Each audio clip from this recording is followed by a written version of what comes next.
नमस्कार साथियों, आप सबका पुनः स्वागत है।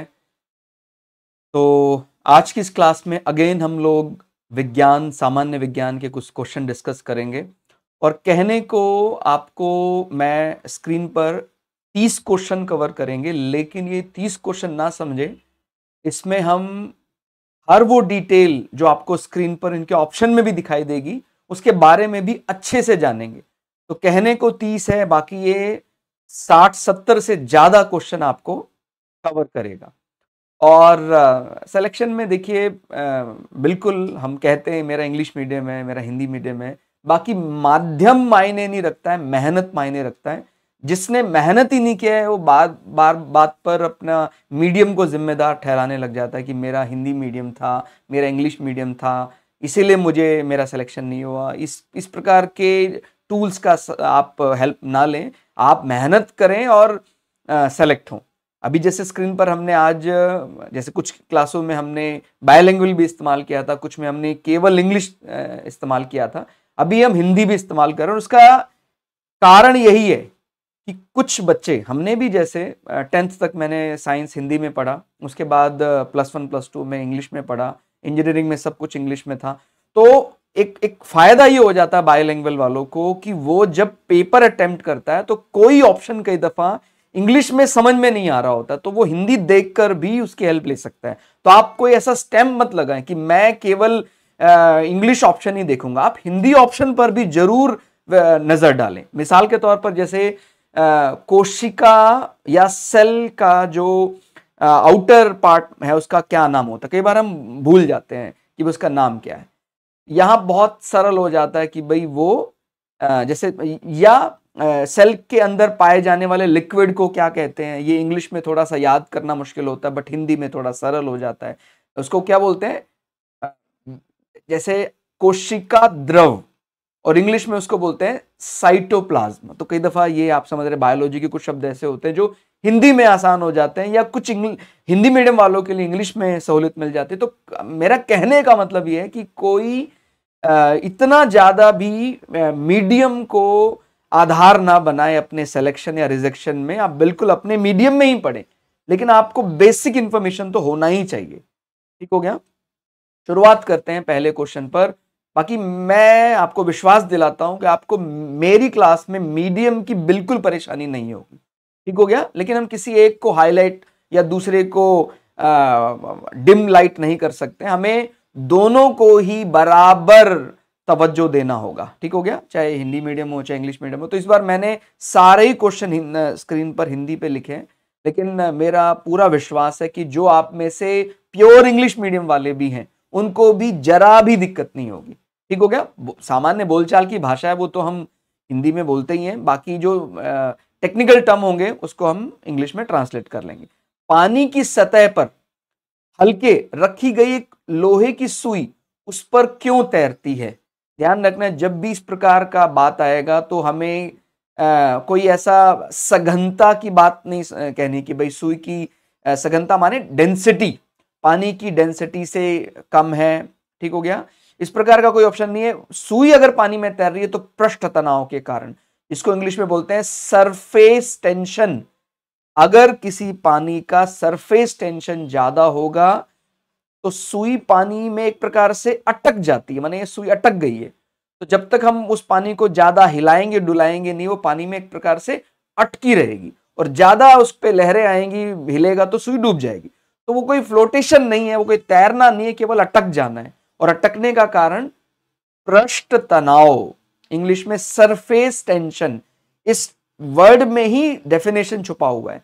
किसी सरफेस का वो टेंशन जो उसके अंदर पेनिट्रेट करने से किसी ऑब्जेक्ट को रोकता है, वो सरफेस टेंशन है।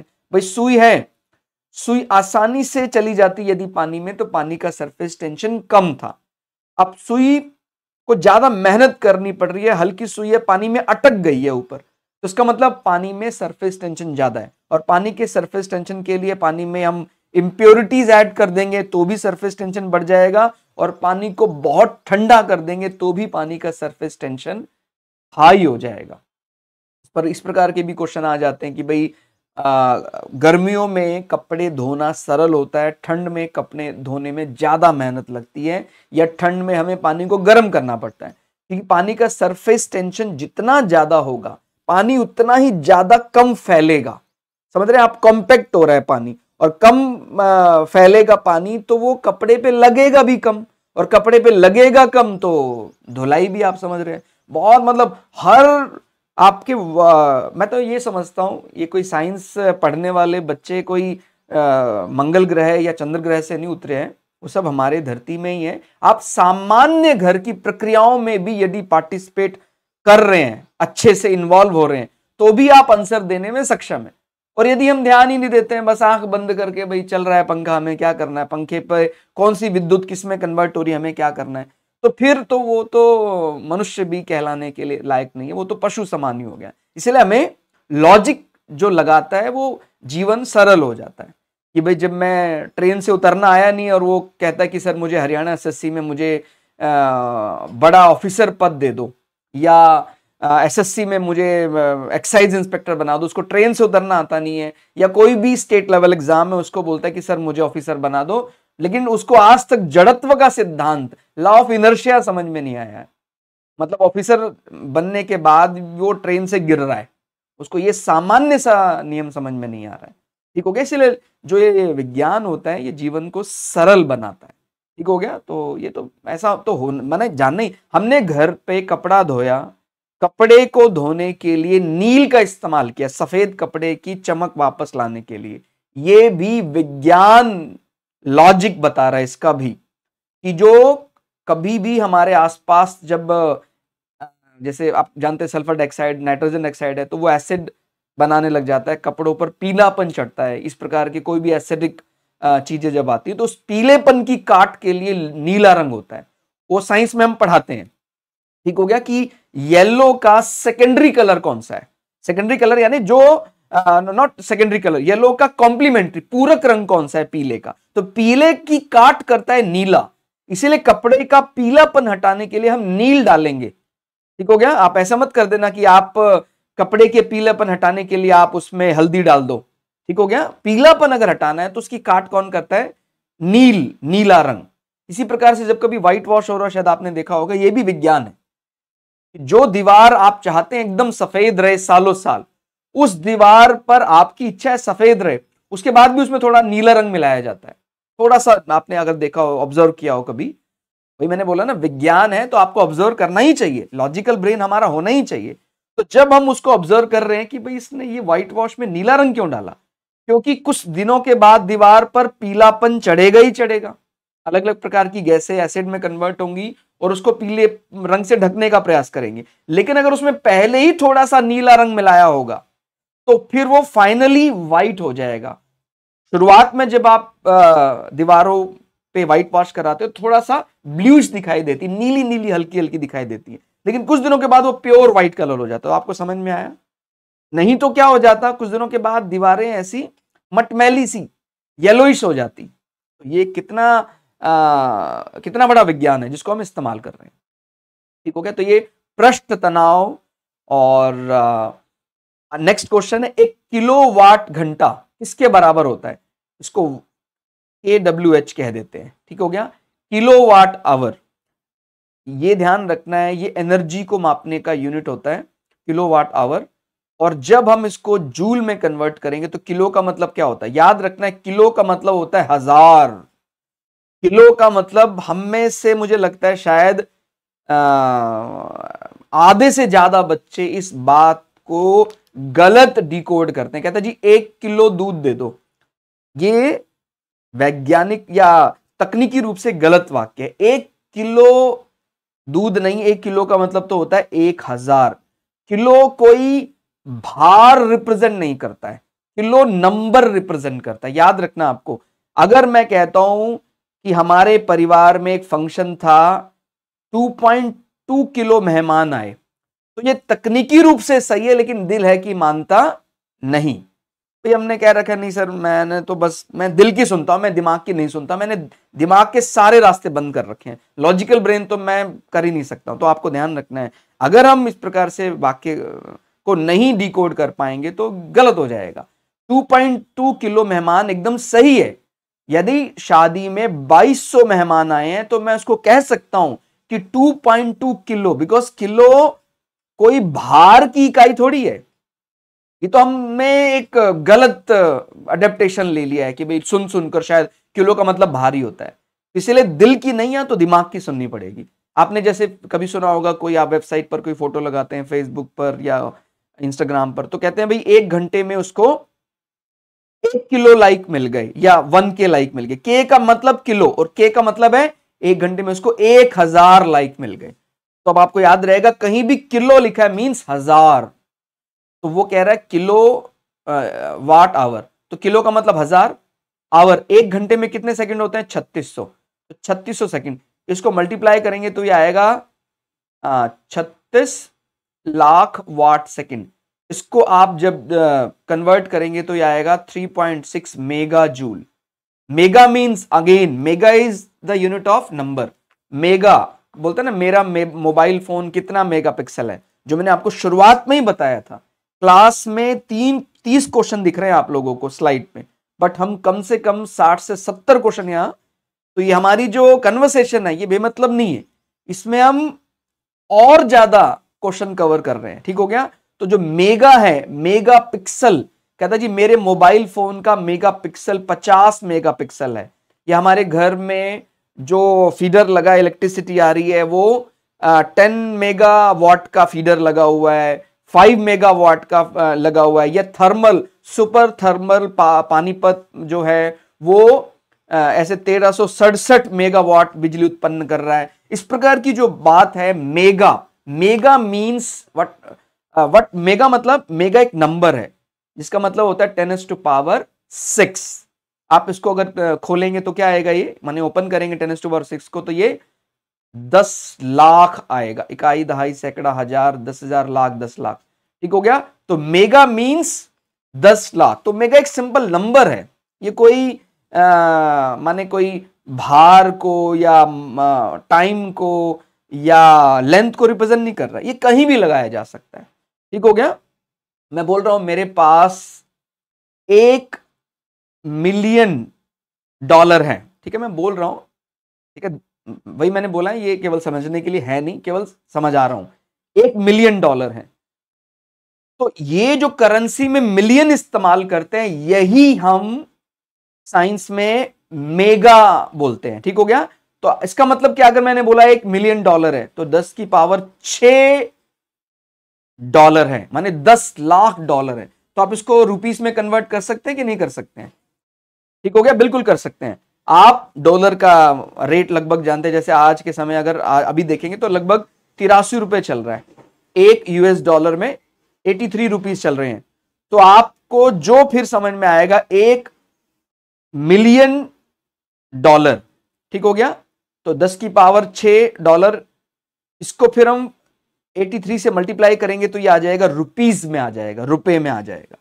ठीक हो गया। तो ये आप इस प्रकार से मिलियन को या बिलियन को, जैसे कुछ बोलते हैं हमारे मोबाइल फोन में ऐप हैं, अलग अलग प्रकार के ऐप हैं, बहुत ही कम ऐसे ऐप हैं जो बिलियन ऐप कहे जाते हैं। बिलियन ऐप का मतलब होता है जिसके यूजर, बिलियन का मतलब होता है 100 करोड़ या 1 अरब। मिलियन तो समझ में आया, मिलियन यानी 10⁶, और बिलियन का मतलब होता है 10⁹। ठीक हो गया। तो 10⁹ को जब आप इकाई, दहाई, सैकड़ा इस प्रकार से पढ़ेंगे तो ये आ जाएगा 100 करोड़ यानी 1 अरब। तो ऐसे कौन से, बहुत ही कम है ऐसे ऐप जिनका इस्तेमाल करने वाले 100 करोड़ से ज्यादा लोग हैं। जैसे व्हाट्सएप है और फेसबुक भी एक बिलियन ऐप है। ठीक हो गया, बिलियन। बाकी और कई छोटे ऐप हैं, वो शायद बिलियन नहीं होंगे, वो मिलियन ऐप कहे जा सकते हैं। तो दुनिया में 2 ही देश ऐसे हैं जो पॉपुलेशन में बिलियन पॉपुलेशन रखते हैं। ठीक हो गया, एक इंडिया और एक चाइना। तो समझ में आपको, मेगा मिलियन नंबर्स में किसके बराबर है, 10⁶, और जब भी बिलियन आएगा तो 3 जीरो और बढ़ जाएगी, 10⁶ की बजाय 10⁹ हो जाएगी। नेक्स्ट इज, कोई भी नाव डूब जाएगी यदि वह पानी हटाती है। कोई भी नाव, अगर ध्यान रखना है, जो तैरना है वो ना तो डिपेंड करता है उसके भार पे डिपेंड नहीं करता है, उसके सरफेस टेंशन पे डिपेंड नहीं करता है, और एक प्रकार से हम जब तैरने की बात कर रहे हैं तो डेंसिटी पर भी ध्यान नहीं दे रहे, हम आयतन पर। तो ध्यान देना, कोई भी नाव डूब जाएगी यदि पानी हटाती है अपने आयतन के बराबर। अगर हमें पानी को नाव पर तैराना है तो पहली चीज है उसका आयतन, उसका वॉल्यूम। उस पानी से, नाव की मैं बात कर रहा हूं, किसी पत्थर की बात नहीं कर रहा हूं, नाव को, क्योंकि नाव पानी के बाहर तैरती है, और अगर पानी के बाहर तैरती है तो उसका खुद का जो वॉल्यूम है, हम वॉल्यूम पर ही वहां चर्चा करते हैं, उसका जो वॉल्यूम है वो माने उसका एक्सपेंशन ज्यादा होना चाहिए, जिस लिक्विड में वो तैरना चाहती है उससे ज्यादा एक्सपेंड उसको होना पड़ेगा। तो तैरना जो है वो आयतन पर निर्भर करता है, और जो ये बात करता है कि बराबर वाली बात, देखिए अगर कोई लकड़ी की या प्लास्टिक की वस्तु है तो अगर वो अपने भार के बराबर पानी हटाएगा, हटाएगा मींस वो इतना वॉल्यूम, वाटर वॉल्यूम डिस्प्लेस कर रहा है, तो वो पानी में तैर जाएगा। लेकिन हम नाव को इस प्रकार से फ्लोट नहीं करा सकते हैं। तो नाव को यदि फ्लोट कराना चाहते हैं तो वो आयतन किसी तरह से उसका ज्यादा होना चाहिए, और अगर उस मटेरियल का हमने आयतन ज्यादा कर दिया तो वो तैर जाएगा। ठीक हो गया। तो मुख्य रूप से हम भार से ये तय नहीं कर सकते, जैसे यहां ऑप्शन में लिखा है भार, भार से तय नहीं किया जा सकता किसी का तैरना, सरफेस टेंशन से तय नहीं किया जा सकता, केवल उसके घनत्व से तैरना नहीं डिसाइड किया जा सकता है, आयतन ही मुख्य बिंदु होता है। तो ये बात हमें याद रखनी है। जैसे आपको क्या कहें, मैं बोलता हूं 100 किलो लोहा है, ये पानी में तैरेगा कि डूबेगा? अब आप लोग कहेंगे सर तो डूब जाएगा, ये वाक्य ही गलत है।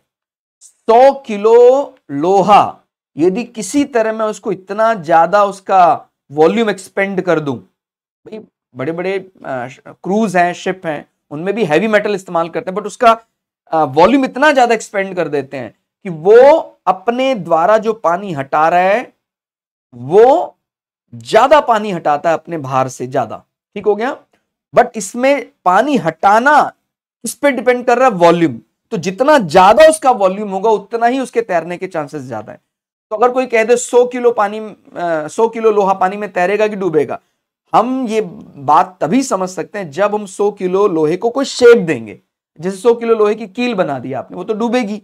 लेकिन अगर 100 किलो लोहे का आपने पीट पीट कर एक हल्की चादर बना दी और उसको फोल्ड करके एक नाव बना दी, अब उसका इतना ज्यादा वॉल्यूम हो गया कि वो अपने भार से ज्यादा पानी हटा पा रहा है। ठीक हो गया। आयतन का मतलब वॉल्यूम, तो वॉल्यूम ज्यादा होगा तो पानी के ऊपर टिका रहेगा और तैर जाएगा। ठीक हो गया। तो इसलिए कोई ऐसा मैजिक नहीं हम कहते हैं कि भाई पत्थर पानी में तैर सकता है कि नहीं तैर सकता है। तैर सकता है अगर पत्थर किसी ऐसी मटेरियल का बना हुआ है जो जिसका डेंसिटी, जिसका घनत्व पानी से कम हो जाए। ठीक हो गया।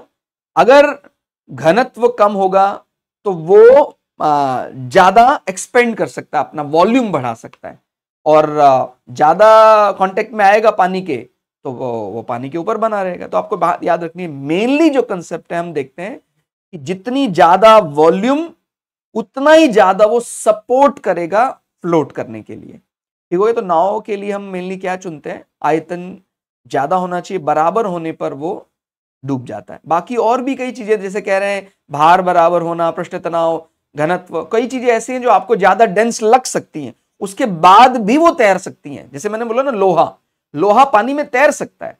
अगर उसको एकदम हल्की शीट बनाकर उसको इतना ज्यादा एक्सपेंड कर दिया जाए कि अपने भार से ज्यादा पानी हटाने लग जाए, एक पतली शीट, तो फिर वो तैर जाएगा।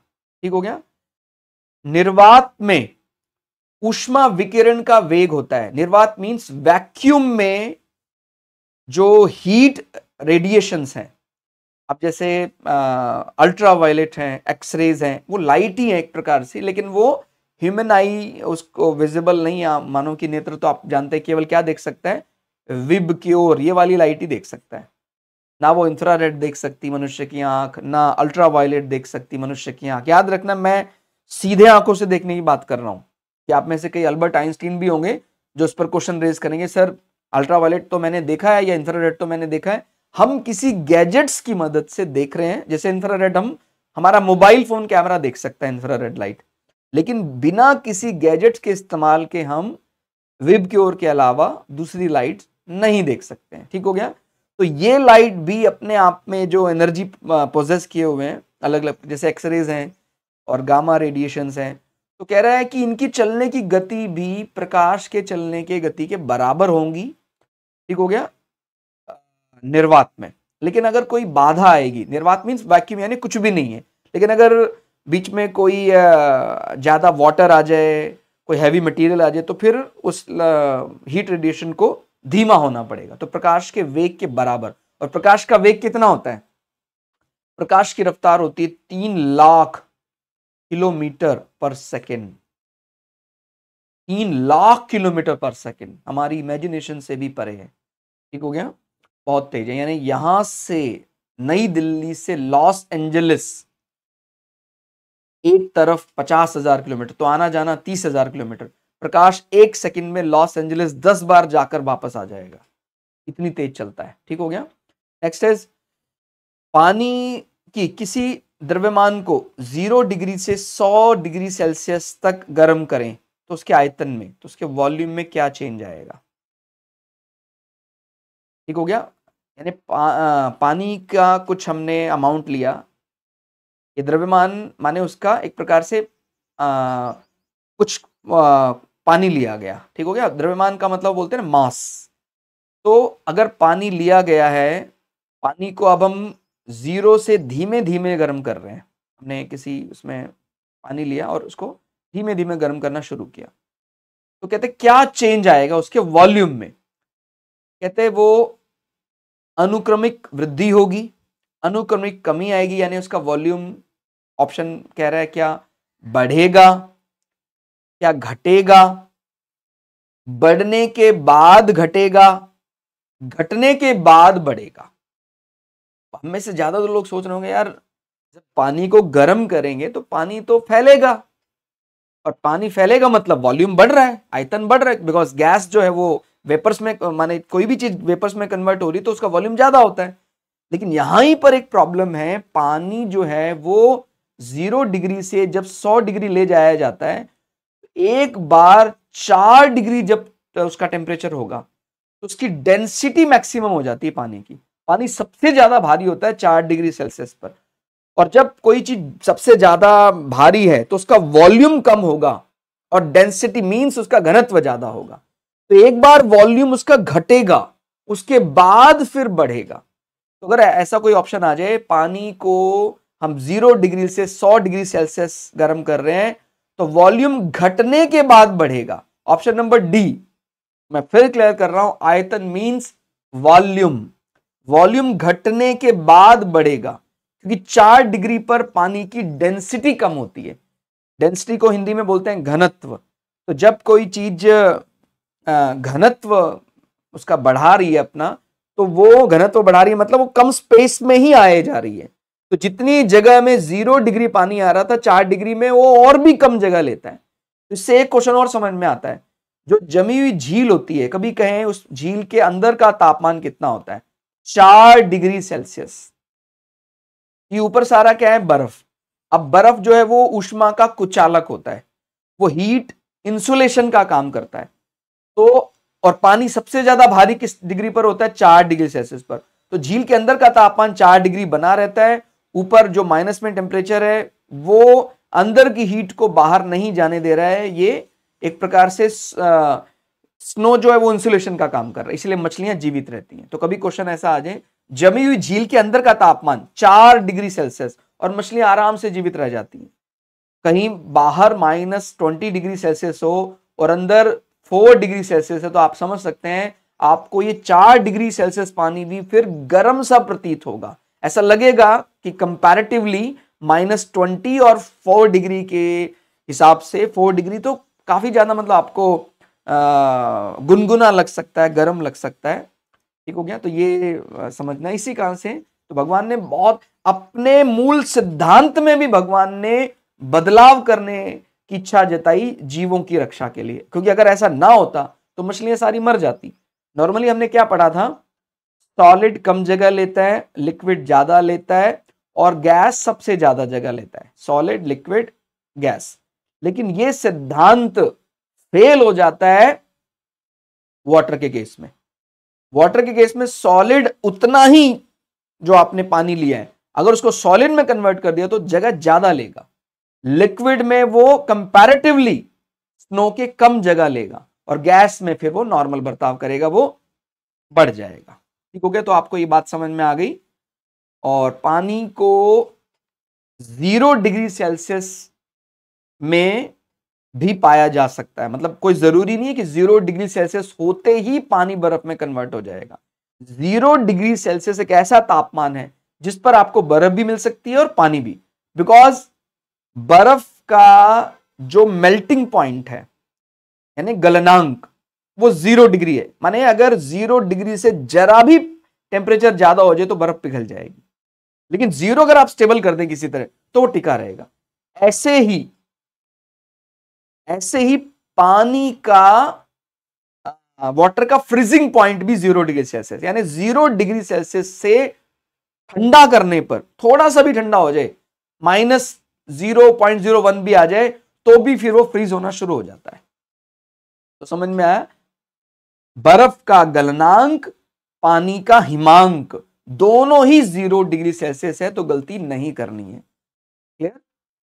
हिमांक मीन्स फ्रीजिंग पॉइंट, गलनांक मीन्स मेल्टिंग पॉइंट।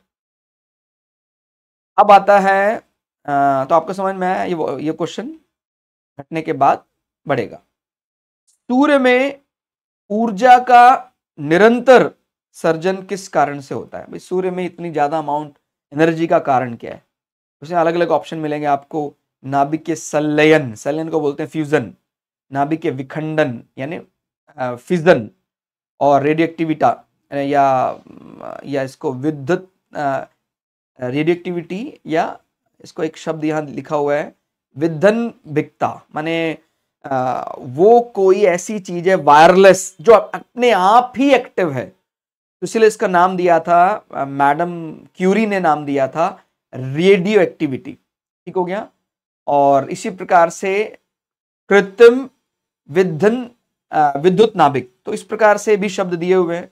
इसमें हम ध्यान रखना है, जब भी सूर्य की बात होती है तो सूर्य जो कार्य करता है वो संलयन पर कार्य करता है या फ्यूजन पर कार्य करता है, जहां हाइड्रोजन के एटम मिलकर, ठीक हो गया, हाइड्रोजन के एटम मिलकर हीलियम का एटम बनाते हैं और इस कन्वर्जन में थोड़ी सी मास एनर्जी में कन्वर्ट हो जाता है, जिससे बहुत अधिक मात्रा में ऊर्जा निकलती है और हाइड्रोजन बम इसी सिद्धांत पर कार्य करता है। तो जब कभी भी आपको ये बात कहीं ऑप्शन में लिखा हो हाइड्रोजन बम या सबसे ज्यादा ऊर्जा प्रदान करने वाली प्रोसेस का नाम है नाभिकीय संलयन। संलयन में छोटे छोटे नाभिकों को जोड़कर बड़ा नाभिक तैयार किया जाता है और जो मास कम होता है वो एनर्जी में कन्वर्ट हो जाता है। इसको न्यूक्लियर फ्यूजन कहते हैं। और जब भी वो टूटते हैं तो उसको फिजन कहते हैं। जैसे यूरेनियम, जब भी बात आएगी एटम बॉम्ब, एटम बॉम्ब जो होता है परमाणु बम, वो नाभिकीय विखंडन पर काम करता है। ठीक हो गया। यूरेनियम 235, प्लूटोनियम 239, ये सब एटम बम में इस्तेमाल किए जाते हैं। और जब भी बात करेंगे फ्यूजन की तो हाइड्रोजन बॉम्ब इस्तेमाल किया जाता है। बाकी साधारण ये एक्टिविटी का नाम जो मैडम क्यूरी ने दिया था वो रेडियोएक्टिविटी है, और इसी में कुछ चेंज करके कुछ प्रोसेस बनाए जाएं तो इसका सटीक आंसर जो है वो नाभिकीय संलयन ही है। नेक्स्ट इज, यदि वायु दाब मापी यंत्र, वायु दाब मापी यंत्र, अब जो इंग्लिश मीडियम वाले हैं उनके कान खड़े हो गए, सर वायु दाब मापी यंत्र क्या होता है? वो आगे नहीं पढ़ेंगे, सीधा ही क्वेश्चन रेज कि सर वायु दाब मापी यंत्र क्या होता है।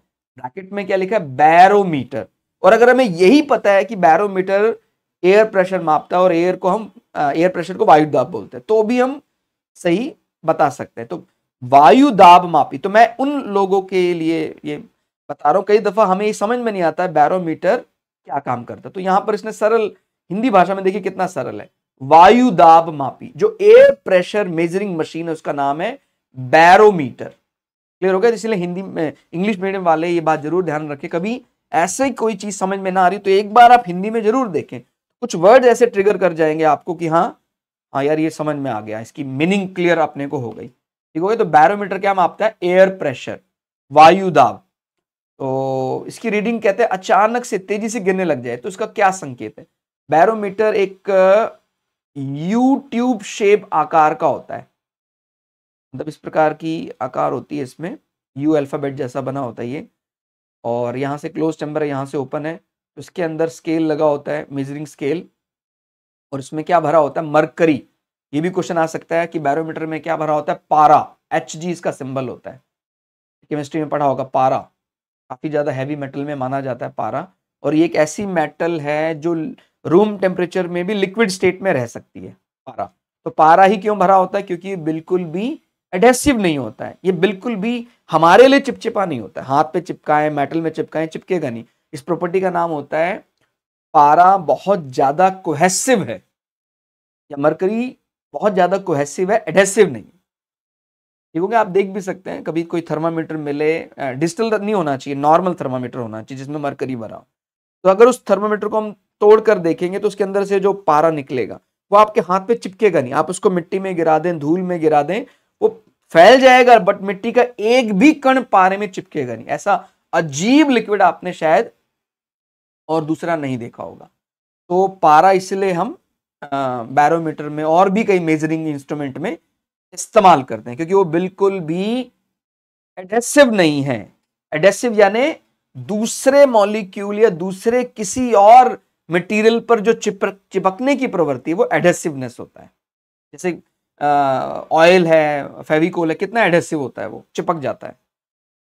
तो वो ही इस्तेमाल कर सकते हैं, माने फेविकोल इस्तेमाल नहीं कर सकते, ऑयल इस्तेमाल नहीं कर सकते, मरकरी इस्तेमाल कर, इवन हम यहाँ तक कि जल भी इस्तेमाल नहीं कर सकते हैं पारे की जगह, क्योंकि पानी में भी थोड़ा बहुत एडेसिवनेस तो होता ही है, बिल्कुल पारे में बिल्कुल भी एडेसिवनेस नहीं है।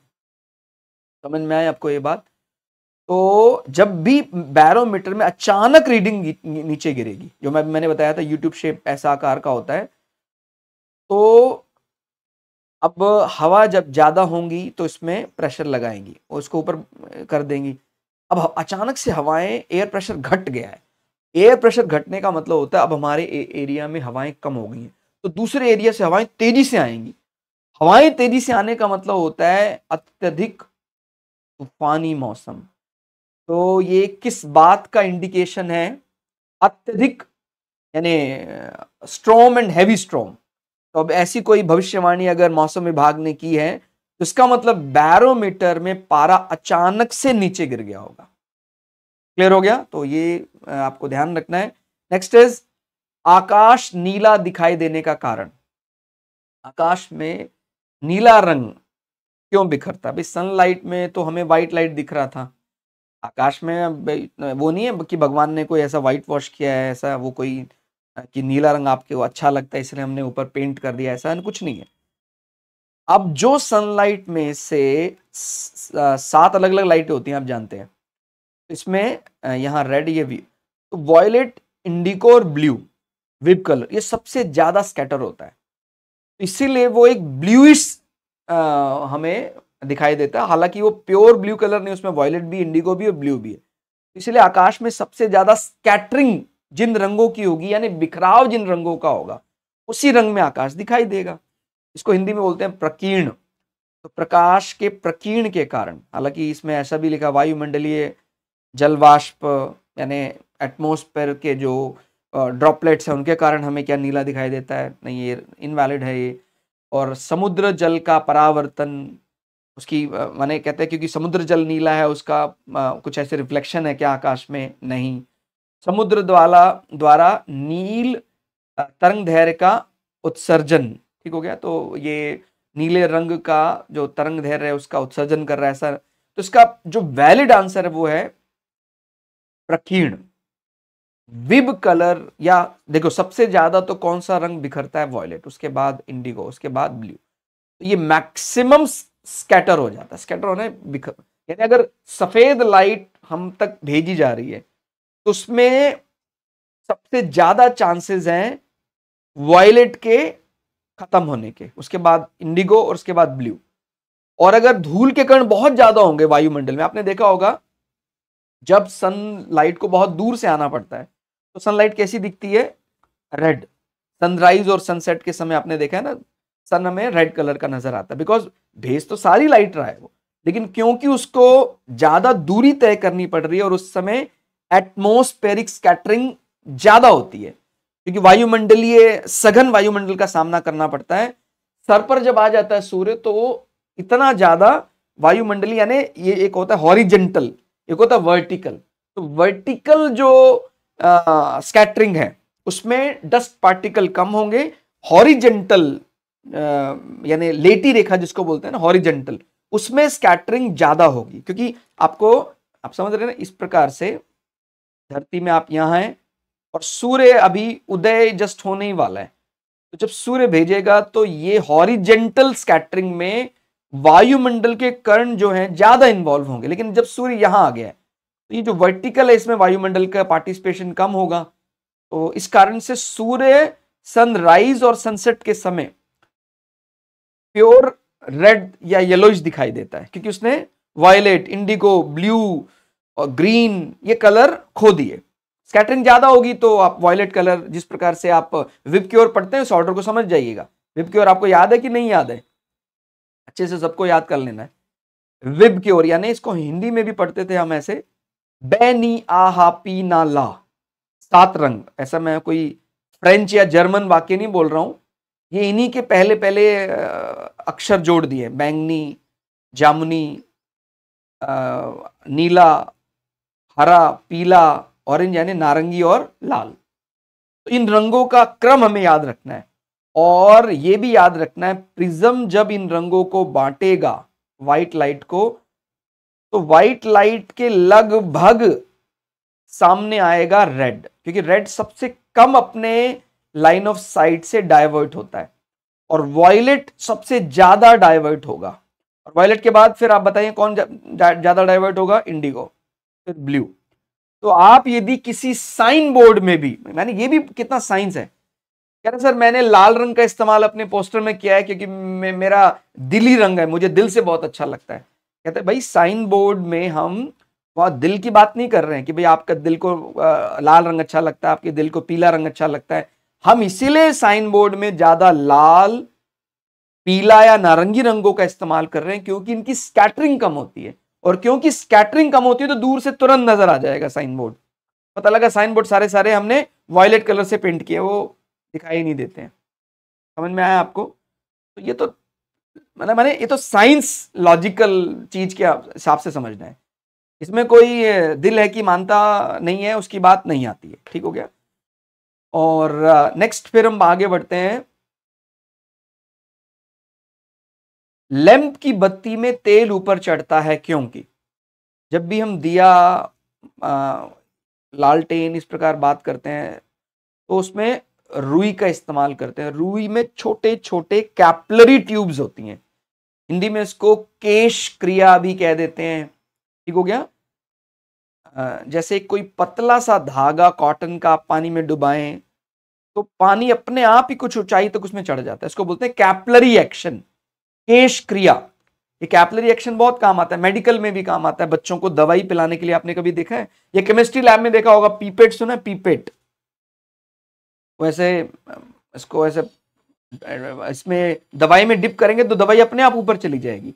तो केमिस्ट्री लैब में उपयोग होने वाली पीपेट है, और कोई ऐसा धागा है कॉटन का जो पानी में डालते पानी सोख लेता है, ये कैपलरी एक्शन के कारण पानी को ऊपर चढ़ा देता है। ठीक हो गया? तो इसमें ऑप्शन क्या क्या है? तेल बहुत हल्का होता है, बत्ती में तेल का विसरण होता है पृष्ठ तनाव के कारण, या केशिकीय क्रिया। ठीक है, इसको केश क्रिया भी कह देते हैं इंग्लिश में। कैपलरी एक्शन के कारण तेल की बत्ती में भी पानी ऊपर चढ़ जाता है और ऊंचे ऊंचे वृक्षों में भी। आप कल्पना कर सकते हैं कितने ऊंचे ऊंचे वृक्ष हैं। सिकोया जैसा वृक्ष है जो दुनिया के सबसे ऊंचे वृक्षों में माना जाता है? सिकोया। यूकेलिप्टस या सफेदा तो इसके सामने कुछ भी नहीं है। मतलब माने ऑस्ट्रेलिया में बहुत ऊंचे ऊंचे सफेदे भी होते हैं, बहुत ऊंचे ऊंचे यूकेलिप्टस होते हैं, लेकिन सिकोया उससे भी काफी बड़ा है। येलोस्टोन राष्ट्रीय उद्यान है यूएसए में, अमेरिका में, वहां सिकोया के बड़े बड़े वृक्ष आप देख सकते हैं, बहुत बड़े बड़े। और कितने बड़े बड़े होते हैं आप ये अंदाजा लगाएं, लगभग 360 से 380 फुट।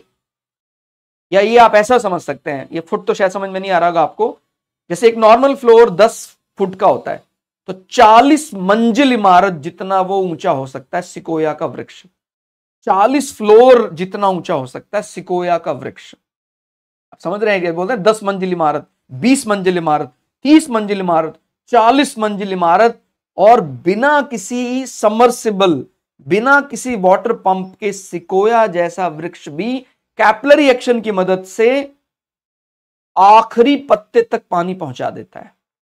बहुत पतली पतली ट्यूब्स होती हैं और पानी धीरे धीरे धीरे धीरे धीरे धीरे ऊपर पहुंच जाता है। क्या कमाल का प्रोसेस है, क्या कमाल का साइंस है। तो सिकोया जैसे वृक्षों में भी पानी पहुंच रहा है, कौन से एक्शन के कारण? कैपिलरी एक्शन के कारण। और इसी प्रकार से आपको कोई ऐसी बात लिखे, कॉटन विक यानी सूती धागे की बत्ती बनाई जाती है या रुई की बत्ती बनाई जाती है, वो घी को सोखती रहती है, कौन से एक्शन के कारण? कैपिलरी एक्शन के कारण। हिंदी में केश क्रिया के कारण या केशिका क्रिया ऐसा भी लिखा होता है। समझ में आ गया आप लोगों को? नेक्स्ट इज, वायुमंडल में पराबैंगनी किरणों का अवशोषण कौन करता है? Ultraviolet radiations. हमारे लिए अल्ट्रावायलेट खतरनाक भी है और अल्ट्रावायलेट हमारे लिए यूजफुल भी है। अब अगेन आप में से कई लोगों के कान खड़े हो गए होंगे, सर यूजफुल क्या इसका इफेक्ट है? देखो, अल्ट्रावायलेट को अगर हम अपने फ्रीक्वेंसी के हिसाब से 3 डिवीजन में बांट दें, तो ultraviolet A, ultraviolet B, ultraviolet C, जो हमारे लिए विटामिन डी बनाता है, यानी हमारी स्किन पर खासकर सुबह की धूप के लिए कहा जाता है, अगर सुबह की धूप हम 10 से 15 मिनट सेक लेते हैं तो जो हमारे स्किन में कोलेस्ट्रॉल जमा है, कोलेस्ट्रॉल अल्ट्रावायलेट ए के प्रेजेंस में विटामिन डी में कन्वर्ट हो जाएगा। तो जो ये माने रॉयल कल्चर आजकल चला है कि घर के अंदर ही बंद रहना, 24 घंटे एसी में बैठे रहना, कभी भी धूप देखना ही नहीं, तो ऐसे लोगों में विटामिन डी की भयंकर कमी देखी जाती है। भयंकर का मतलब है वो लोग, आप बोल दें, बिना किसी सहारे के 15 मिनट खड़े हो जाएंगे तो गिर जाएंगे। तो आपको ध्यान रखना है कि इसका कारण है क्योंकि वो सनलाइट नहीं ले रहे हैं, तो कोलेस्ट्रॉल भी बढ़ेगा और विटामिन डी घटेगा। तो कौन सा अल्ट्रावायलेट है जो हमारे लिए यूजफुल है? Ultraviolet A as well as ultraviolet B. Ultraviolet B ही है जो वायुमंडल की ऑक्सीजन O2 को O3 में कन्वर्ट करता है। वायुमंडल में दूसरी सबसे ज्यादा जो गैस है वो है ऑक्सीजन, 21%। हमारी सबसे बड़ी जो मेडिसिन है वो है ऑक्सीजन। कहीं भी पढ़ें, किसी भी डॉक्टर को पूछें कि सर अगर बीमार होने लग जाता है किसका स्तर ऑटोमेटिकली घटने लग जाता है? ऑक्सीजन का स्तर। ठीक हो गया? ऑक्सीजन हमारा सबसे बड़ा, क्योंकि चेतना शक्ति माने मैं जीवित हूं, इसका कारण ही ऑक्सीजन है। तो इसीलिए क्रॉस वेंटिलेशन ऐसे घर में यदि है तो आपकी आयु बढ़ जाएगी। और हमने उसको हर खिड़की, हर रोशनदान, खिड़की तो चलो ठीक है, रोशनदान आजकल लोगों ने लगाने ही बंद कर दिए, क्योंकि रोशनदान गर्म हवा को बाहर भेजता है, खिड़की ठंडी हवा अंदर लाता है। तो ये जो क्लोज चैम्बर आजकल बनाने लगे हैं, एकदम कांच के क्लोज चैम्बर, उनमें केवल ग्रीन हाउस इफेक्ट के कारण भयंकर गर्मी होती है, स्किन डिजीज, स्किन कैंसर के केसेस बहुत बढ़ने लगे हैं, लेकिन एसी से उसको ठंडा कर लेते हैं। ठंडा होने का मतलब ये नहीं कि उसके अंदर ऑक्सीजन भरा हुआ है। तो आपको ये ध्यान रखना है, बहुत ही ज्यादा विकट परिस्थिति होने पर हमें एयर कंडीशन कुछ घंटों के लिए इस्तेमाल करना चाहिए, अदरवाइज हमें क्रॉस वेंटिलेशन वाले वातावरण में ही रहना चाहिए, जहां हवा आ सकती है और हवा गर्म हो गए तो हम वहां से बाहर निकल सकती है। तो हमारी सबसे बड़ी दवा क्या है? ऑक्सीजन। और हमारा जो सिविल स्ट्रक्चर, हमारा आजकल जो घरों के जो बड़े बड़े आजकल मॉडर्न आर्किटेक्चर आए हैं, पढ़े लिखे आर्किटेक्चर जो आए हैं, जिन्होंने बहुत अच्छी अच्छी यूनिवर्सिटी से, हार्वर्ड यूनिवर्सिटी से जाकर डिग्रियां ली हुई हैं और हम उनसे बढ़िया बढ़िया घर बना रहे हैं, तो आप खुद समझ सकते हैं वो कांच के अच्छे अच्छे घर तो बन गए, बट वो जो दिखने में अच्छा है क्या वाकई अच्छा है, इसका आंसर आप खुद ढूंढें। समझ में आया आपको? तो केवल लुक से नहीं होता है, हमें वो चीज समझनी होती कि ऑक्सीजन ज्यादा होगा उस घर में ही हमारी आयु ज्यादा होगी। पहली दवाई ऑक्सीजन, दूसरी दवाई जल यानी पानी। पानी बढ़िया पी रहा है वो, ऑक्सीजन बढ़िया है, क्रॉस वेंटिलेशन वाले घर में रह रहा है, तो आपकी आधी से ज्यादा बीमारियां खत्म। ठीक हो गया? आप ये बात भी समझते हैं, अगर हमारे खून में एसिड मिल जाए तो एसिड को निकालने का कोई और रास्ता नहीं है। भाई ऐसा तो नहीं भाई खून निकाल दो तो खून निकल जाएगा, एसिड भी निकल जाएगा, नहीं। उस केस में डॉक्टर क्या करता है, हमें कोई ऐसी दवाई देता है जिससे ज्यादा पेशाब आता है और खूब पानी या ग्लूकोज चढ़ाता है। तो जो काम डॉक्टर कर रहा है वो काम तो आप भी कर सकते हैं।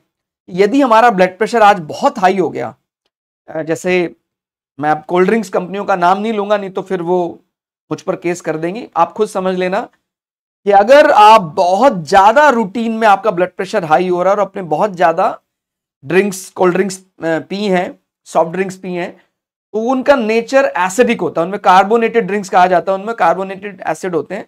तो जब हम वो एसिड ज्यादा इंटेक करेंगे तो ब्लड प्रेशर हाई हो जाएगा। और ब्लड प्रेशर हाई होने से अगर मुझे लग रहा है आज मेरा ब्लड प्रेशर बहुत ज्यादा हाई है, इतना हाई हो गया कि मुझे हॉस्पिटल में एडमिट करने की नौबत आ गई है, आप छक के पानी पिए, खूब पानी पिए। आप मतलब घड़ी देखकर हर आधे आधे एक एक घंटे में पानी पिए। जितना ज्यादा पानी शरीर में जाएगा वो खून में मिक्स होगा और खून में मिक्स होने के बाद किडनी उसको फिल्टर कर देगी और कुछ ही घंटों में आप नॉर्मल हो जाएंगे। आपको कभी भी ऐसा लगे चाय पीने के बाद भी, कॉफी पीने के बाद भी अचानक से कुछ एबनॉर्मल सा होने लगा है, तो आप हाफ एन आवर के बाद, यानी जब तक वो चाय और कॉफी का गर्म जो इंपैक्ट है खत्म हो जाता है, आप पानी पीना शुरू कर दें, तो वो जो भी उसका एसिडिक इंपैक्ट है वो यूरिन के जरिए खत्म हो जाएगा। तो ये दूसरी दवा पानी, पहली दवा ऑक्सीजन। तो अभी प्रश्न आया था अल्ट्रावायलेट बी, ऑक्सीजन जो हमारे वायुमंडल में 21% है उसको ओजोन में कन्वर्ट कर देता है। समझ रहे हैं आप? ऑक्सीजन जो हमारे लिए प्राणदायक है, तो बोलते हैं ना वायुदेव, हमारे संस्कृति में, भारतीय संस्कृति में कितना रिस्पेक्ट बोलते हैं, पवन देव। और हमारे तो मुख्य डेटी जो हमारे हनुमान जी, उनको हम पवन पुत्र मानते हैं। तो आप समझ सकते हैं कि मॉडर्न साइंस में जिसको ऑक्सीजन नाम दिया गया है उसी को पवन देव, वायुदेव, इतना रिस्पेक्ट भारतीय संस्कृति सभ्यता में दिया गया है।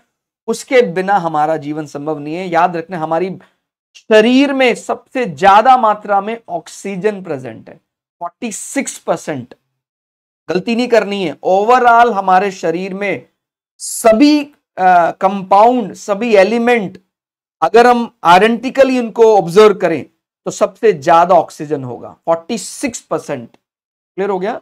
और तभी हम, चेतना है हमारे अंदर, और ऑक्सीजन का स्तर घटेगा तो हम चेतन से किस अवस्था में जाएंगे? जड़ अवस्था। जड़ अवस्था यानी बोगस हो गया शरीर, उसको रिएक्शन टाइम उसका बढ़ गया है, रेस्पॉन्स टाइम बढ़ गया है। उसको बोले 2+2 कितना होता है? हाँ जी, है? तो जब हमारा रेस्पॉन्स जो है हमारा तुरंत होना चाहिए, 2+2 4, वो सुन रहा है लेकिन वो रेस्पॉन्स करने में इतना अधिक समय क्यों ले रहा है? क्योंकि हमारी चेतना शक्ति कम हो गई है। ठीक हो गया? चेतना शक्ति को बढ़ाने का यही तरीका है भाई, ऑक्सीजन का स्तर बढ़ाया जाए। तो इस प्रकार के जितने भी ऑक्सीडेंट लिए जाते हैं वो सभी ऑक्सीजन का स्तर रेगुलेट कर देते हैं। और जरूरी नहीं है हम मतलब खाने से ही ऑक्सीजन का स्तर रेगुलेट करें। हमारी जीवन शैली, हमारे रहने का घर अगर इस प्रकार से डिजाइन है, वो अपने आप ही ऑक्सीजन का स्तर मेंटेन कर देता है। तो आपको ये समझ में आया कि वायुमंडल में अल्ट्रावायलेट बी का फायदा है, O2 को O3 में कन्वर्ट करता है। और जो अल्ट्रावायलेट सी है ये ज्यादा फ्रीक्वेंसी लाइट, इससे ऊपर भी है एक्स रेज, इसके ऊपर गामा रेज है। ये नॉर्मली तो वैसे नहीं आती है, बट जब सोलर एक्लिप्स लगता है तो very high frequency light, cosmic rays भी आने का डर रहता है। उस समय हमारा जो प्रोटेक्शन लेयर है माने अल्ट्रावायलेट बी की कमी हो जाती है तो हम एक प्रकार से कह सकते हैं हमारी ओजोन की सघनता घटने लग जाती है। उस समय खतरा रहता है कॉस्मिक रेस के एंटर करने का या हाई रेडिएशन रेस के एंटर करने का, तो हमें काफी ज्यादा नुकसान हो सकता है। तो ये कौन रोकता है? ओजोन। ओजोन O3 है। हालांकि देखा जाए तो वो ऑक्सीजन का ही एक एलिमेंट मॉलिक्यूल है। O से ही O2 बनता है, O से ही O3 बनता है। O2 यानी जो ब्रीदिंग के लिए हम ऑक्सीजन इनटेक कर रहे हैं, और O उसका एटॉमिक स्टेट है, ये इसका मॉलिक्यूलर स्टेट O2। तो ये भी पूछा जा सकता है जो हम सांस लेते हैं वायुमंडल में ऑक्सीजन, वो किस रूप में मिलती है? O2। ऑक्सीजन का मॉलिक्यूलर मास जो ब्रीथ करते हैं, हम सांस लेते हैं, याद रखना है, वैसे ऑक्सीजन जो है वो O होता है 8-16, लेकिन जो हम सांस लेते हैं अब इसमें डबल हो जाएगा। एक ऑक्सीजन का एटॉमिक मास 16 है तो 2 का कितना होगा? 32। क्लियर हो गया? तो ये ध्यान रखना, ये एक एलिमेंट मॉलिक्यूल है O2, और O3 भी एक एलिमेंट मॉलिक्यूल है। तो आप बता सकते हैं अभी O3 का जो एलिमेंट मॉलिक्यूल इसका कितना होगा मास? तो देखो एक में कितना होता है? 16। तो अभी कितने हैं इसमें? 3, 16, 32, 48, इसमें 48 माना जाएगा इसका मॉलिक्यूलर मास। ठीक हो गया? नेक्स्ट इज निम्नलिखित में से बंद चूल्हा, इसको हम क्या बोलते हैं? ओवन। आप बंद चूल्हा मतलब कुछ और मत समझ लेना, इसलिए मैं बोल रहा हूं इंग्लिश मीडियम वाले भी प्लीज हिंदी वाले वाक्य कभी कभी पढ़ा करें, तभी आपको समझ में आएगा। नहीं तो कभी आप अपने आप को बहुत ज्यादा कमजोर महसूस करने लग जाते हैं। जब आप कई बार पेपर अटेम्प्ट कर रहे होते हैं तो कमजोर महसूस नहीं कर रहे हैं। अगर कभी हमारे मीडियम से मदद नहीं मिल रही है तो एक बार नजर जरूर डालनी है। हिंदी मीडियम वाले एक बार इंग्लिश मीडियम में, जैसे धारा, हिंदी मीडियम में जो वर्ड इस्तेमाल करते हैं धारा, इंग्लिश मीडियम में वो वर्ड इस्तेमाल करते हैं करंट। तो कई बार अगर हिंदी मीडियम वालों को ये समझ में नहीं आ रहा है अभी करंट यार, तो आप एक बार इंग्लिश में देखेंगे तो करंट लिखा होगा। क्लियर हो गया? तो कुछ वर्ड्स ऐसे हैं जो इंग्लिश मीडियम वालों को हिंदी में मदद करेंगे और इसी प्रकार से वाइस वर्सा। तो अभी क्या है? ओवन, ये ओवन की बात हो रही है। आपने सुना होगा ना ओवन आते हैं, ओटीजी ओवन नहीं, नॉर्मल जो ओवन होता है। ओटीजी ओवन आजकल जो चल रहे हैं खूब, वो एक अलग सिद्धांत है। वो तो आप ऐसा समझ लीजिए जैसे कोई हमने हीटिंग कॉयल रख के किसी चीज को गर्म किया है। ओटीजी ओवन को हम ट्रेडिशनल या कन्वेंशनल ओवन नहीं मानते हैं। ठीक हो गया? जो मुख्य ओवन है जिसको हम माइक्रोवेव भी कह देते हैं, माइक्रोवेव ओवन, वो कम वॉटेज में चीज को गर्म करता। ओटीजी ओवन का वॉटेज सामान्यतः ज्यादा होता है, माने उतने ही साइज का ओटीजी ओवन है। जैसे आपने मान लीजिए 20 लीटर का ओटीजी ओवन लिए तो हो सकता है वो 2000 वॉट तक ले ले, और 20 लीटर का ही नॉर्मल ओवन होगा 700 से 800 वॉट लेगा वो। कौन सा ओवन है वो? माइक्रोवेव ओवन है। तो माइक्रोवेव ओवन कम वॉटेज में, बट ये काफी कॉस्टली होते हैं as compare to OTG oven. जैसे ओटीजी ओवन हो सकता है आपने 4500 का मिल गया हो आपके, बट इससे डबल से भी ज्यादा प्राइस का, यानी लगभग 10,000 का आपको नॉर्मल ओवन मिलेगा 20 लीटर या 22 लीटर के। तो आपको समझ में आया अभी? तो ये इसका नाम ही है माइक्रोवेव ओवन। तो कौन से ओवन पे काम, कौन से रेडिएशन पे काम करता है? ये सूक्ष्म तरंगे, माइक्रोवेव पर काम करता है। अब कई लोगों को लग रहा है सर ये तो बहुत इजी है, बट कई वर्ड्स ऐसे होते हैं कई दफा वो एक समान दिख रहे होते हैं बट फिर भी उनका आंसर वो नहीं होता। बट इस केस में ऐसा नहीं है। कई बार एक होता है ट्रैप क्वेश्चन, ट्रैप यानी फंसाने वाले क्वेश्चन। आपको लग रहा होगा कि यार ये तो एक ही जैसा दिख रहा है, इसका आंसर यही होगा, बट वो नहीं होता। बट यहां पर ऐसा ही है कि ओवन जो काम करता है वो माइक्रोवेव पर करता है। तो ब्रैकेट में लिखा भी है माइक्रोवेव, सूक्ष्म तरंगे। ठीक है? एक्सरे पर नहीं काम करता है। पराबैंगनी यानी अल्ट्रा वायलेट। वायलेट आपको पता है किस रंग को कहते हैं? इतना तो पता है ना, बैंगनी, बैंगनी रंग। तो इसीलिए परा यानी अल्ट्रा, एक्सरे में वही नाम है, और रेडियो तरंगे यानी रेडियो वेव्स। तो ये कौन से पे काम करेगा? माइक्रोवेव पर। और हमारे मोबाइल फोन का भी जो फ्रिक्वेंसी ऑर्डर है वो करीब करीब माइक्रोवेव से मैच करता है। तो आप समझ सकते हैं अगर माइक्रोवेव का इस्तेमाल बहुत ज्यादा एम्पलीट्यूड वाली वेव्स इस्तेमाल की जा रही हैं तो हमारा खाना पका सकते हैं। हालांकि हमारी जो मोबाइल फोन की जो वेव्स हैं इनकी एम्पलीट्यूड कम होती है काफी ज्यादा, इसीलिए वो इतना ज्यादा घातक तो नहीं होता है। बट बहुत लंबे इस्तेमाल अगर मोबाइल फोन का हम कर रहे हैं तो हमारा जो वेव खाना पका सकता है वो हमें भी पका सकता है। ठीक हो गया। यानी कान से अगर किसी को कम सुनना शुरू हो गया है और बहुत लंबी लंबी बातें टेलीफोन पर, नॉट टेलीफोन, मोबाइल फोन पर, टेलीफोन पर तो कोई ऐसा वायरलेस नहीं है, यानी जो वायर वाले टेलीफोन है उनमें तो चलेगा, लेकिन अगर हम 2-2 घंटे लगातार मोबाइल फोन पर कन्वर्सेशन कर रहे हैं, हो सकता है किसी एक कान पे ज्यादा असर पड़ रहा। तो कई प्रकार के उसके प्रिकॉशन कहे जाते हैं, भाई हम कान को बदल बदल कर, जैसे 2-2 मिनट में कान बदलें, ताकि लगातार एक जगह हीटिंग ना हो। ठीक हो गया। नेक्स्ट इज, इसीलिए मोबाइल फोन का इस्तेमाल कई जगह मना होता है। आपने सुना होगा शायद, सीएनजी पंप के आसपास भी मोबाइल फोन का इस्तेमाल मना करते हैं। कई ऐसी कुछ ज्वलनशील चीजें उनमें, उनके आसपास मोबाइल फोन, क्योंकि वो माइक्रोवेव के फ्रिक्वेंसी सेम है लेकिन एम्पलीट्यूड कम है। मैंने बताया एम्पलीट्यूड यानी ऊंचाई जो होती है, ये माइक्रोवेव जो ओवन में इस्तेमाल होते हैं इनकी एम्पलीट्यूड काफी ज्यादा हाई होती है, मोबाइल फोन की काफी कम होती है, बट फ्रीक्वेंसी ऑर्डर लगभग माइक्रोवेव वाला ही है। बिजली के बल्ब के फिलामेंट के निर्माण के लिए टंगस्टन का प्रयोग किया जाता है। बिजली के बल्ब आपने सुने होंगे, आजकल तो बल्ब सब एलईडी चल रहे हैं, बट फिर भी ये पूछ सकता है आपको कि येलो लाइट वाले जो बल्ब में फिलामेंट होता था, ये किसका होता था? टंगस्टन का सिंबल होता है W। इसकी खास बात क्या है? ये सुचालक है, ठीक है, ये कंडक्टर है, ये सस्ता है, ये आघात वर्धनीय माने झटके को रोकता है, इसका गलनांक बहुत ऊंचा है। तो मेन इसका ये है कि भाई ये इसका मेल्टिंग पॉइंट बहुत हाई है।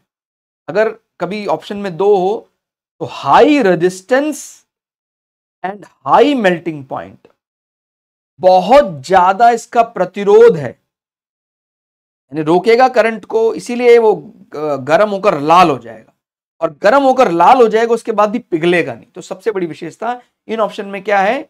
इसका गलनांक बहुत ऊंचा है, इसका जो मेल्टिंग पॉइंट है वो बहुत हाई है, तो पिघलता नहीं है।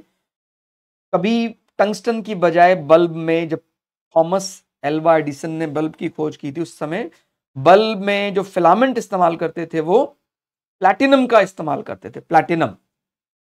आजकल जो बल्बों में फिलामेंट इस्तेमाल होता है वो टंगस्टन, क्योंकि कुछ सालों के बाद हमें पता लगा कि करीब करीब उसका प्रॉपर्टी सेम है और वो बहुत ज्यादा मात्रा में मौजूद है, क्या? टंगस्टन। इसलिए हम प्लैटिनम की बजाय आज बल्बों में टंगस्टन का इस्तेमाल करते हैं। आप समझ सकते हैं कि एक समय पर बल्ब कितना कॉस्टली रहा होगा, बिकॉज प्लैटिनम को सोने के बराबर माना जाता है, माने इतनी महंगी धातु माना जाता है। कई जगह तो सोने से महंगा वो उसका प्राइस हो जाता कई बार। ठीक हो गया। आगे बढ़ते हैं। अभी ये शब्द आता है कई बार, क्रायोजेनिक से आप क्या समझते हैं? क्रायोजेनिक इंजन लगाए जाते हैं सैटेलाइट में। सैटेलाइट याद रखना है, अंतरिक्ष यानों में क्रायोजेनिक इंजन लगाए जाते हैं, और हमें बहुत गर्व है इस बात का कि इसरो भारत में स्वदेशी क्रायोजेनिक इंजन बना रहा है। यानी कई साल पहले तक, यानी लगभग एग्जैक्ट तो अभी मुझे वो डेट याद नहीं है कि कब उन्होंने क्रायोजेनिक का सफल परीक्षण किया था, बट फिर भी 10 साल पहले तक इसरो इंजन, क्रायोजेनिक इंजन दूसरे देशों से आयात करता था, इंपोर्ट करता था, वो इसलिए बहुत कॉस्टली हो जाता था। अब इसरो ना सिर्फ इंजन, बाकी का सारा डिजाइन खुद ही बना रहा है। इस कारण से हमें सैटेलाइट को लॉन्च करने में बहुत ही कम खर्चा करना पड़ रहा है। माने आप ये लगा लें, जो सैटेलाइट 4,500 करोड़ में भेजा जा रहा था, वो अब 450 करोड़ में ही भेज दिया जा रहा है। ठीक हो गया। तो इसका प्रमुख कारण है क्रायोजेनिक इंजन का स्वदेशी निर्माण। तो ये जो मेक इन इंडिया है, मेक इन इंडिया का सीधा असर प्रोडक्शन पर पड़ा है, और वो हर प्रकार का, चाहे वो डिफेंस हो, चाहे वो जैसे मैंने बताया वो हमारे इसरो के साइंटिस्ट हैं, और नॉर्मल कोई प्रोडक्ट्स हैं जो नॉर्मल कंज्यूमर प्रोडक्ट्स हैं, सभी चीजें जब इंडिया में ही बनने लग जाएंगी तो उसका कॉस्ट प्राइस भी घटेगा और एम्प्लॉयमेंट भी तभी जनरेट होता है। अब कोई ऐसी चिप अगर बन रही है कहीं रशिया में या यूएस में, उसके बाद बनकर यहाँ आ रही है, तो एम्प्लॉयमेंट भी कम मिलता है। बट अगर वो कोई आईसी इंटीग्रेटेड सर्किट इंडिया में ही बन रहे हैं, एक तो एडवांस हो जाएगा इंडियन ब्रेन भी वो समझने के हिसाब से, और एम्प्लॉयमेंट भी ज्यादा जनरेट होता है। तो ये मेक इन इंडिया कोई केवल ऐसा नहीं कि भाई कोई ऐसा टेक्स्ट को रिफॉर्म करने के लिए किया गया, ये बहुत ज्यादा एम्प्लॉयमेंट की दृष्टि से या भारत को अपने पैरों पर खड़ा करने के लिए ये बहुत क्रांतिकारी बदलाव था और काफी हद तक इसके रिजल्ट अब आने लगे हैं। तो क्रायोजेनिक इंजन लो टेम्परेचर पर भी, मिनिमम टेम्परेचर पर भी काम कर सकता है। कभी भी वर्ड आ जाए क्रायोजेनिक मींस निम्न तापमान, लो टेम्परेचर स्टडी कहा जाता है क्रायोजेनिक्स। ठीक हो गया। तो ये सारे अलग अलग ऑप्शन है, क्या उच्च तापमान, निम्न तापमान, घर्षण, क्रिस्टलों की वृद्धि। तो इसमें किस पर टिक करना है आपको? Minimum temperature. क्रायोजेनिक इंजन जो है वो -200 डिग्री सेल्सियस तक भी काम कर सकता है। -200 डिग्री सेल्सियस आपकी कल्पना से परे है।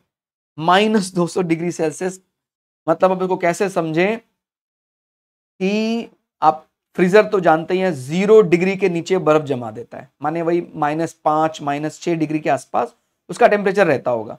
कभी फ्रीजर के अंदर तो शायद आप बैठे नहीं होंगे। उस फ्रीजर से भी लगभग हम कह सकते हैं 40 से 50 गुना ज्यादा ठंडा है, गुना ज्यादा ठंडा है, नॉट परसेंट, गुना ठंडा है। -200 डिग्री सेल्सियस, जिसमें इंसान का शरीर कुछ मिनट भी रख दिया जाए तो पत्थर हो जाएगा। ठीक हो गया।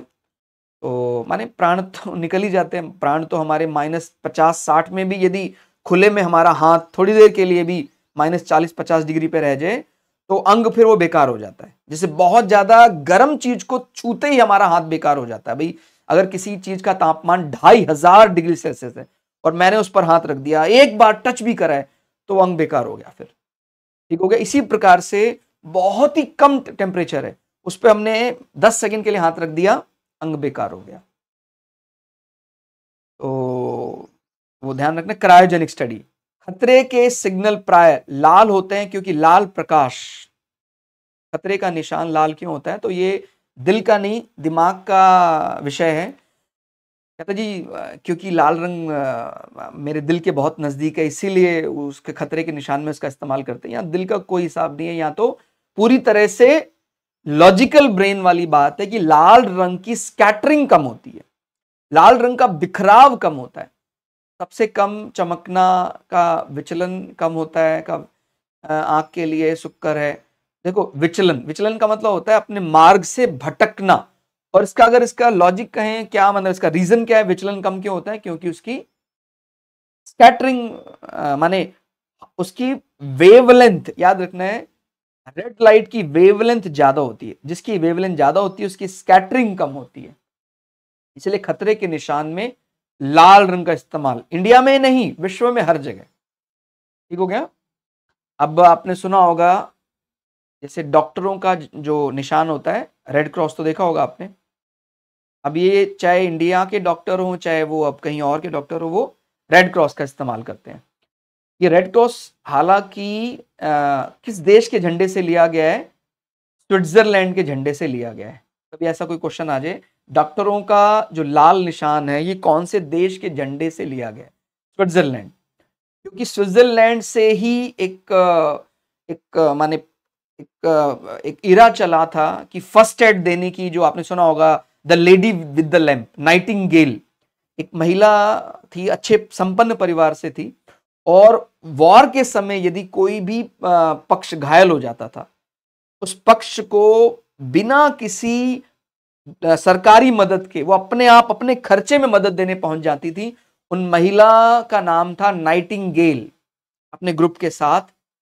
तो ये प्रथा चली थी और वो बिलोंग करती थी क्योंकि स्विट्जरलैंड वाले एरिया से, इसलिए उस कंट्री को भी रिस्पेक्ट देने के लिए पूरे दुनिया में जो बाद में रेड क्रॉस का गठन किया गया, रेड क्रॉस में स्विट्जरलैंड के झंडे को ही एक प्रकार से निशान के रूप में इस्तेमाल कर दिया, और बाद में डॉक्टर भी जितने भी डॉक्टर इस्तेमाल करते हैं वो रेड क्रॉस का इस्तेमाल करते हैं। तो समझ में आया कभी कहे रेड क्रॉस किस देश के झंडे से प्रेरित होकर निशान लिया गया?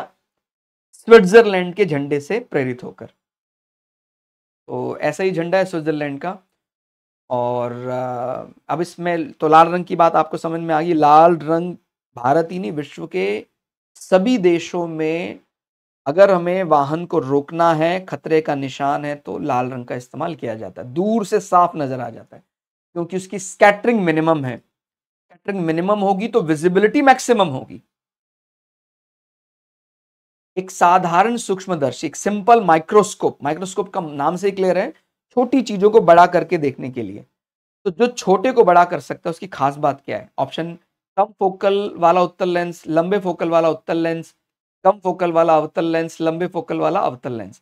तो ये जो अवतल और उत्तल का कंसेप्ट है, यानी कॉन्वेक्स और कनकेव का कंसेप्ट है, मैं चाहूंगा आप हमारी पुरानी क्लासेस जरूर देखें, जहां मैंने आपको बहुत ही सरल भाषा में ऊ जमा तल, कौन जमा केव, कौन जमा वैक्स, इस प्रकार से संधि विच्छेद करके शब्दों का सरल मीनिंग आपको समझाया। इसमें कोई बने बहुत बहुत ज्यादा डीप जाकर साइंस के अजीब अजीब शब्द बोल के आपको कंफ्यूज करना हो, ऐसा मेरा कोई एजेंडा नहीं है। मैं आपको इन शब्दों में ही छुपी हुई डेफिनेशन निकालकर देना चाहता हूं। तो ऊ जमा तल, तो वो आप क्लास जरूर देखें, लेंस और मिरर वाली, तो आपको क्लियर हो जाएगा। और किसी लेंस का फोकल लेंथ जितना कम होता है उसका पावर उतना ज्यादा होता है। ये हमने I think 8th 9th 10th class में पढ़ा था ये formula. P is equal to 1/f, f is focal length, तो P इज पावर डायप्टर। अगर फोकल लेंथ मान लीजिए 5 सेंटीमीटर है और किसी का 20 सेंटीमीटर है, तो आप बता सकते हैं 1/5 ज्यादा है, 1/20 ज्यादा, 1/5 ज्यादा। यानी अगर फोकल लेंथ कम है तो पावर ज्यादा है। ठीक हो गया? तो फोकल लेंथ कम, और उसको आप ऐसे डायग्राम में भी समझ सकते हैं। देखिए, ये एक एकदम गोल लेंस है और ये लेंस ऐसा है दोनों ही कन्वेक्स लेंस। ये भी कन्वेक्स है, ये भी कन्वेक्स है। आपको फोकल लेंथ पता है किसे कहते हैं? जब हम एक गोला बनाएंगे तो गोले का जो सेंटर होगा उसको बोलते हैं सेंटर ऑफ कर्वेचर। इसका आधा जो होता है उसको बोलते हैं फोकल लेंथ। ठीक हो गया? इसी प्रकार से जब मैं इसको गोला बनाऊंगा तो काफी बड़ा गोला बनेगा। ये बड़ा गोला बनेगा तो उसका सेंटर भी काफी दूर होगा, सेंटर काफी दूर होगा तो फोकल भी दूर होगा। तो इस लेंस की फोकल लेंथ कम ज्यादा है, फोकल लेंथ ज्यादा, इसलिए पावर कम होगा। इसकी फोकल लेंथ कम है इसलिए पावर ज्यादा होगा। समझ में आ गया आपको? तो जो माइक्रोस्कोप है वो बहुत छोटी चीजों को भी बड़ा बड़ा देख सकता है। तो मेन खास बात उसकी पावर ज्यादा है। उसकी पावर ज्यादा है तो कम फोकस, कम फोकस तो पावर ज्यादा। और कन्वेक्स लेंस है, ये तो आपको बचपन से ही पता है। बचपन में आपने जितनी शरारत की है, करी है कि नहीं करी है? करनी ही चाहिए। बच्चा तो चंचल होता ही है। शरारत मतलब ऐसे किसी का बहुत ज्यादा नुकसान नहीं करना, लेकिन थोड़ा बहुत बच्चे में अगर बचपना नहीं है तो फिर वो बच्चा कैसा? ठीक हो गया? तो थोड़ा बहुत तो बच्चा शरारती होता ही है। हमने तो किए अपने बचपन में, खूब शरारतें की हैं। हम स्कूल कॉलेज के टाइम पर, माने कॉलेज के टाइम तक तो थोड़ा समझ आ गई थी, बट स्कूल समय पर खासकर लेंस लेकर जाते थे और बच्चे का हाथ जलाते थे, माने अपने दोस्तों का ही हाथ जलाते थे। और वो हाथ, बच्चों का फेवरेट लेंस है कन्वेक्स लेंस। याद रखना, आपको कभी भी दिक्कत नहीं होगी आप अगर आप इस प्रकार समझेंगे। बच्चों का फेवरेट लेंस है कन्वेक्स लेंस, इसको उत्तल लेंस बोलते हैं। उत्तल लेंस ही है जो मैग्नीफाइंग लेंस कहा जाता है। उत्तल लेंस ही है जो छोटे को बड़ा दिखा सकता है। उत्तल लेंस ही जो आग जला सकता है। तो आपको सब कुछ तो पता है, मैंने क्या बताना है। ठीक हो गया? उत्तल लेंस है जो छोटे को बड़ा दिखाता है। तो जितना उत्तल लेंस की फोकल लेंथ कम होगी उतना ही बड़ा दिखाने में वो उत्तल लेंस सक्षम होगा। अवतल लेंस बड़ा तो बहुत दूर की बात है, वो तो बराबर भी नहीं दिखा सकता है। अवतल मींस कॉन्केव लेंस, हमेशा आपको आकार से छोटा आकार ही बनाकर दे सकता है, अवतल लेंस या कॉन्केव लेंस। ठीक हो गया? नेक्स्ट इज, अब बात आती है निम्नलिखित में से अधिक जलन किससे पैदा होगी। यानी अगर आपको इनमें से अलग अलग चीजों से जलाया जाए, आप में से ज्यादातर लोग डर गए होंगे क्या बोल रहे हैं टीचर। तो कई बार कुछ चीजों को समझने के लिए हमें फॉर्मल टॉक्स को इनफॉर्मल करना पड़ता है। एक होता है ना बड़ा फॉर्मल टॉक्स, हम हमारे घर में आप आइए, मेहमान नवाजी करते हैं बहुत अच्छे से, तो कुछ चीजें तो फॉर्मल वेलकम अच्छा लगता है, लेकिन जो हमारा बहुत ही क्लोज हो जाता है, जब हमारा परिवार का ही कोई सदस्य मित्र है या जो मामा भांजा का संबंध है, उसमें इनफॉर्मल वेलकम भी चलता है, थोड़ा सा मजाक। तो कुछ चीजें ऐसी हैं उनको समझने के लिए थोड़ा सा इनफॉर्मल टॉक जरूरी होती है। जैसे टीचर है, कभी कभी वो फॉर्मल रहे तो बढ़िया होता है भाई, अनुशासन भी तो कायम रखना है। तो लेकिन बीच बीच में अगर थोड़ा सा मजाक, विनोद, हंसी ना हो तो फिर बच्चा उसको बोरियत महसूस करने लग जाता है। और वो आप समझते हैं पैडागोजी में भी ये सब चीजें बताई जाती है कि एक इंटरेक्शन है। टीचर बड़ा है, बच्चा छोटा है, तो टीचर को उस बच्चे के स्तर पर आकर उस कठिन विषय को समझाना होगा।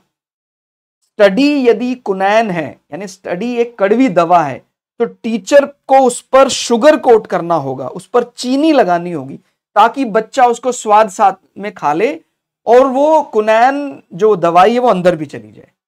तो ऐसे ही पढ़ाई जो एक फॉर्मल विषय है, बहुत गंभीरता का विषय है, टीचर चाहे तो बीच बीच में विनोद हंसी में उसको शुगर कोट करके पढ़ा सकता है। ठीक हो गया। तो मैंने पैडागोजी में तो आपने पढ़ाई है, केवल आपको याद दिला रहा हूं, वो विषय सब होते हैं, वो सब आपके लिए जरूरी है, पूछे जाते हैं। तो आपको अगर अलग अलग कंडीशन पर गर्म पानी से जलाया जाए, गर्म भाप से जलाया जाए, पिघलती हुई बर्फ के पानी से जलाया जाए, किससे आपको ज्यादा गर्मी महसूस होगी, जिससे जल्दी जल जाएंगे? उबलता हुआ पानी, गर्म पानी, भाप, पिघलती हुई प्लावी बर्फ। याद रखना है, उबलता हुआ पानी लगभग 100 डिग्री के ऊपर पानी उबलने लग जाता है। गर्म पानी है तो हम इसको 70 डिग्री 60 डिग्री कह सकते हैं, पानी गर्म हो गया, डिक्लेयर कर दिया, हमें वो जलन महसूस कर रहा है। सामान्यतः जो हम चाय पीते हैं, चाय अगर हमें गर्म लग रही है तो 60 से 70 डिग्री के बीच वो पीने वाला चाय है, यानी लगभग 60 डिग्री के जैसे तापमान थोड़ा सा कम हो जाएगा, उसको हम हवा मारकर आसानी से पी सकते हैं। ठीक हो गया। तो इसको भी हम गर्म चाय या गर्म पानी कह रहे हैं, 60 से 70 डिग्री सेल्सियस। और एक ऑप्शन है भाप। याद रखना है, भाप में तापमान बराबर होने के बाद भी लेटेंट ऊष्मा ज्यादा होती है, जिसको हम बोलते हैं गुप्त ऊष्मा। तो कभी कहे गर्म पानी और गर्म भाप का अगर टेम्परेचर बराबर भी हो तो कौन ज्यादा जलाता है? भाप ज्यादा जलाती है, स्टीम ज्यादा जलाती है, बिकॉज स्टीम के पास एक स्पेशल एनर्जी है, काइनेटिक एनर्जी, और उसको लेटेंट हीट के फॉर्म में पढ़ा जाता है गुप्त ऊष्मा। तो गुप्त ऊष्मा के कारण भाप व्यक्ति को अधिक जलाएगी। समझ में आ गया? गुप्त ऊष्मा, भाप। नेक्स्ट इज, मानव की आंख में निकट दृष्टि दोष कहा जाता है, ठीक किया जा सकता है इसको, मायोपिया बोलते हैं। मायोपिया, निकट दृष्टि दोष। नाम सुनने में ऐसा लगता है जैसे पास का नहीं दिखता है, और यही इसमें गड़बड़ है। हालांकि इसमें गड़बड़ नहीं है, हमने गड़बड़ तरीके से पढ़ लिया है। जब भी कभी इमेज रेटिना से पहले बन जाता है उसको बोलते हैं निकट दृष्टि दोष, बट इसमें नजर कहां की कमजोर हो जाती है? दूर की। ठीक हो गया। तो अगर दूर की नजर कमजोर है तो आपको सही अवतल लेंस का प्रयोग करना है। कॉनकेव लेंस जो है, जिन भी लोगों को दूर का साफ नहीं दिखता उनको बोलते हैं निकट दृष्टि दोष, myopia. Then why it is so called निकट? तो उसका लॉजिक समझ में आया क्यों? क्योंकि प्रतिबिंब बनना, जैसे आपका ये लेंस है और ये आपका रेटिना है, तो पर्दा यानी रेटिना पर इमेज बनना चाहिए था तो हमें साफ दिखता। अगर किसी कारण से कुछ लेंस में कोई खराबी आ जाए तो लेंस से यदि पहले ही इमेज बन जाए तो ये बोलते हैं शॉर्ट रह गई इमेज। ठीक हो गया, शॉर्ट रह गई, इसी को बोलते हैं निकट दृष्टि दोष। तो जब इमेज शॉर्ट रह जाती है तो दूर का साफ नहीं दिख रहा है। मेरी बात आपको समझ में आ रही? क्योंकि हम इसको केवल आंख के इंटरनल मैटर को छोड़कर देख रहे हैं, इसीलिए ये समझ में नहीं आ रहा है। और जैसे आप आंख का जो इंटरनल मैटर है, आंख की जो अंदरूनी बात है, जब वो समझकर आप पढ़ेंगे तो आपको ये बिल्कुल भी परेशान नहीं करेगा। दूर दृष्टि दोष में क्या होता है? प्रतिबिंब बनना चाहिए था पर्दे पर, पर्दे से दूर बनता है, यानी हाइपरमेट्रोपिया यहां बनता है। लेकिन सेंसर तो थोड़ी यहां लगे हैं, सेंसर तो यहां लगे हुए हैं सारे, ऑप्टिकल नर्व सेल तो रेटिना पर होते हैं। तो इस इमेज को यहां से वापस कहां लाना है? रेटिना पर लाना है। तो दूर दृष्टि दोष में कन्वेक्स लेंस की मदद से इमेज को रेटिना पर लाया जाता है। निकट दृष्टि दोष में या मायोपिया में इमेज को कनकेव लेंस की मदद से रेटिना पर लाया जाता है। ठीक हो गया। नेक्स्ट इज, तारे के टिमटिमाने का क्या कारण है? ट्विंकलिंग ऑफ स्टार, तारा टिमटिमा रहा है। कहता सर देखा, मेरे आदेश के सामने तो सब डांस करने लग जाते हैं। जब पैसे दें तो, जैसे अभी बात चल रही थी अंबानी जी के परिवार में, कहते बड़े बड़े स्टार ने वहां पर परफॉर्म किया, डांस किया, कहता सर धन का बल हो तो वो सब टिमटिमाने लग जाते हैं, बड़े बड़े स्टार भी नाचने लग जाते हैं। तो अभी ये जो तारे टिमटिमा रहे हैं, वास्तव में तारे टिमटिमाते नहीं हैं। तारों के पास इतना टाइम नहीं कि वो आपको डांस करके दिखाएं। जो मैंने अभी वाक्य बोले, तो उन वाक्यों में भी इसी प्रकार का लगता है भी हमने धन से किसी को डांस किया, ऐसा नहीं है। हमें केवल लग रहा है कि वो धन का बल है। भाई हमारा एक स्नेह संबंध भी होता है। तो जो तारा टिमटिमा रहा है आकाश में, वो केवल हमें लग रहा है कि वो डांस कर रहा है मेरे लिए। जैसे मैंने अभी बात बोली कि भाई अंबानी जी के परिवार में कई लोगों ने डांस परफॉर्म किया, तो आपको लग रहा है भाई धन का बल है। ऐसा नहीं होता है, हर चीज का धन बल ही नहीं होता है। आपको लग रहा है दूर से कि वो केवल धन के लिए ही परफॉर्म कर रहा है, अलग अलग विषय होते हैं। ऐसे ही तारा, यानी कई बार आंखों से देखा हुआ भी गलत हो सकता है। तारा टिमटिमा रहा है, हमें आंखों से दिख रहा है, कह रहा है, लेकिन फिर भी वो वास्तव उसके पास डांस करने का टाइम नहीं है। वो केवल एक इल्यूजन क्रिएट करता है। लाइट, जब तारा वास्तव में स्थिर है, सर फिर कैसे हम तारा देख रहे हैं, तारा टिमटिमा रहा है? तो कई बार देखा हुआ भी गलत हो जाता है। तारा आपको टिमटिमाता हुआ दिख रहा है, लेकिन तारे के पास फालतू टाइम नहीं कि वो आपके सामने डांस करेगा। तारा केवल चमकता है। लेकिन आप जब यहां ऑब्जर्वर वायुमंडल यानी धरती पर खड़े हैं, ठीक हो गया, और ये वायुमंडल की अलग अलग परतें हैं, तो जब तारे की लाइट वायुमंडल में प्रवेश करती है तो अलग अलग सघनता, विरलता यानी डेंसिटी अलग अलग होने के कारण ऐसा लगता है कभी लाइट नीचे, कभी ऊपर, कभी नीचे, कभी ऊपर, ऐसा लगता है तारा डांस कर रहा है, टिमटिमा रहा है। वास्तव में टिमटिमाता नहीं है। तो तारे के टिमटिमाने का कारण क्या है? प्रकाश का परिक्षेपण, पूर्ण आंतरिक परावर्तन, वायुमंडलीय परावर्तन, वायुमंडलीय अपवर्तन। याद रखना है, अपवर्तन यानी रिफ्रैक्शन के कारण ही कोई तारा टिमटिमाता हुआ प्रतीत होता है। ना तो परिक्षेपण सही है, ना पूर्ण आंतरिक परावर्तन यानी टोटल इंटरनल रिफ्लेक्शन भी सही नहीं है, वायुमंडलीय परावर्तन यानी एटमॉस्फेरिक रिफ्लेक्शन भी सही नहीं है। इसका आंसर क्या है? Atmospheric refraction. दोनों में अंतर है। एक है वायुमंडलीय परावर्तन, परावर्तन नहीं है, अपवर्तन है। यानी अपवर्तन के कारण ही हमें दृष्टि भ्रम होता है। दृष्टि भ्रम यानी कोई चीज वहां लग रही है बट है नहीं, तो ये सब दृष्टि भ्रम है। अपवर्तन बोलते हैं इसको। इंग्लिश में अपवर्तन, हिंदी में अपवर्तन, इंग्लिश में रिफ्रैक्शन। समझ में आया? तो अपवर्तन। नेक्स्ट इज, भूकंप की तीव्रता मापने वाले यंत्र को कहते हैं। जब कहीं अर्थक्वेक आते हैं, भूकंप आते हैं, तो उसको मापने के लिए अलग अलग प्रकार के यंत्र इस्तेमाल करते हैं। क्या वो ईडियोग्राफ, पेंटाग्राफ, आर्गोग्राफ या सिस्मोग्राफ? याद रखना है, सिस्मोग्राफी होती है भूकंप को मापने की जो अध्ययन है, उसको सिस्मोग्राफी कहते हैं। ठीक हो गया? जो और इसका स्केल होता है एक भूकंप का स्केल और एटॉमिक स्केल, एटम बम की जो तीव्रता है वो भी रिएक्टर स्केल पर मापा जाता है, और भूकंप की तीव्रता भी रिएक्टर स्केल पर मापी जाती है। नॉर्मली अगर 5 रिएक्टर के नीचे नीचे भूकंप है, जी 4.9 रिएक्टर स्केल पर रहा, तो जान माल का नुकसान सामान्यता नहीं होता है। हालांकि एक्सेप्शनल हो सकता है, बट सामान्यता 5 रिएक्टर से नीचे अगर भूकंप है, 5 के ऊपर है तो थोड़ा सा अलर्ट होना है, 6 के ऊपर है अभी खतरा बढ़ गया है, 7 हो गया है काफी खतरा है, 8 यानी भयंकर खतरा है। तो अगर आप सुनते हैं कहीं रिएक्टर स्केल पर तीव्रता आई 8.3 भयंकर भूकंप आया है, और कहीं आप सुनते हैं भूकंप आया 4.5 रिएक्टर स्केल भूकंप आया है, जान माल का नुकसान नहीं हुआ होगा, बहुत बहुत ना के बराबर, बहुत कम। ठीक हो गया? तो ध्यान देना, वो स्केल कौन सा है? Richter scale. उसको ऑब्जर्व किया जाता है किस ग्राफ में? सिस्मोग्राफी बोलते हैं उसको। तो यहां पर ऑप्शन क्या आता? सिस्मोग्राफी।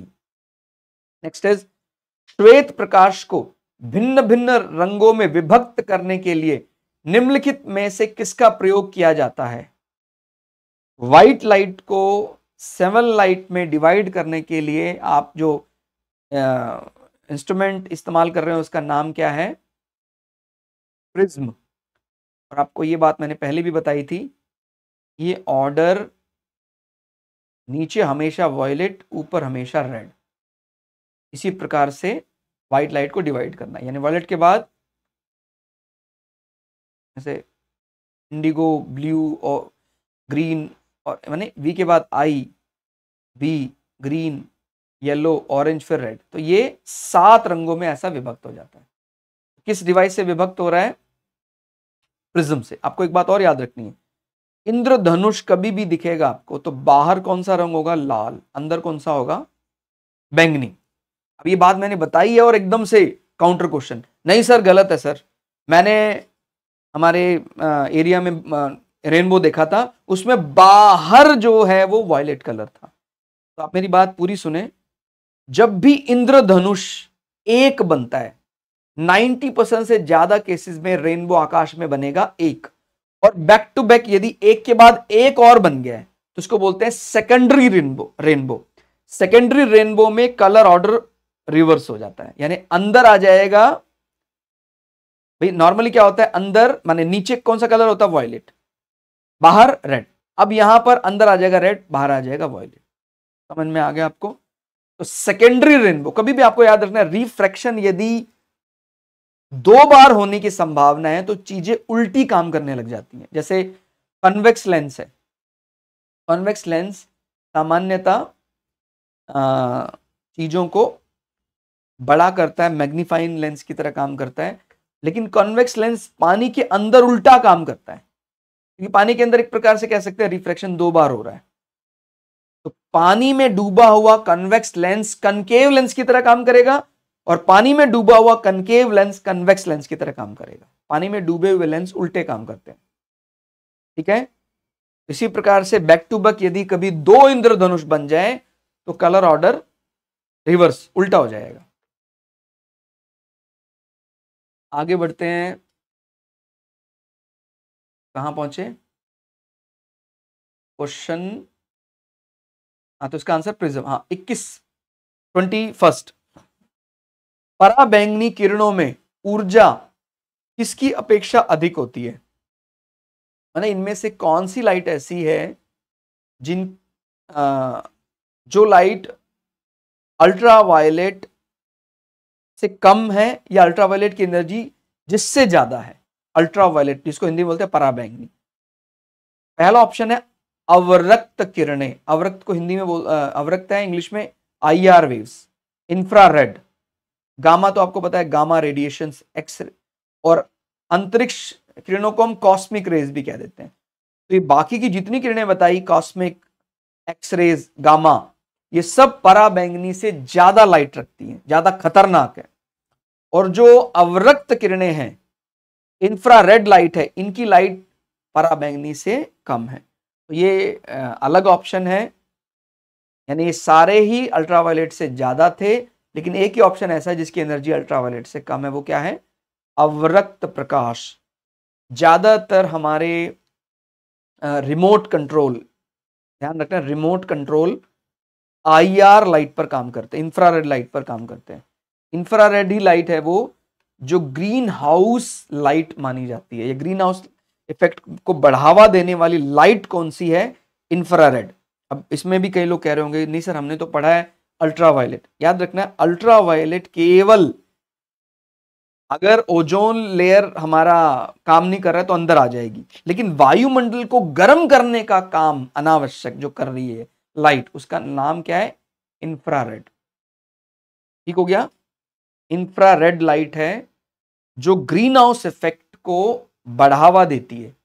यानी यदि हम इस प्रकार से समझें, ये वायुमंडल, सघन वायुमंडल है, सूर्य की लाइट में से इंफ्रारेड लाइट जो है वो अंदर CO2 गैस और भी कई ऐसी सपोर्टिंग गैसें होती है, लाइक CFC, क्लोरोफ्लोरोकार्बन है, ओजोन है, ये सारी गैसें मिलकर किस लाइट को सोख लेती हैं? इंफ्रारेड को।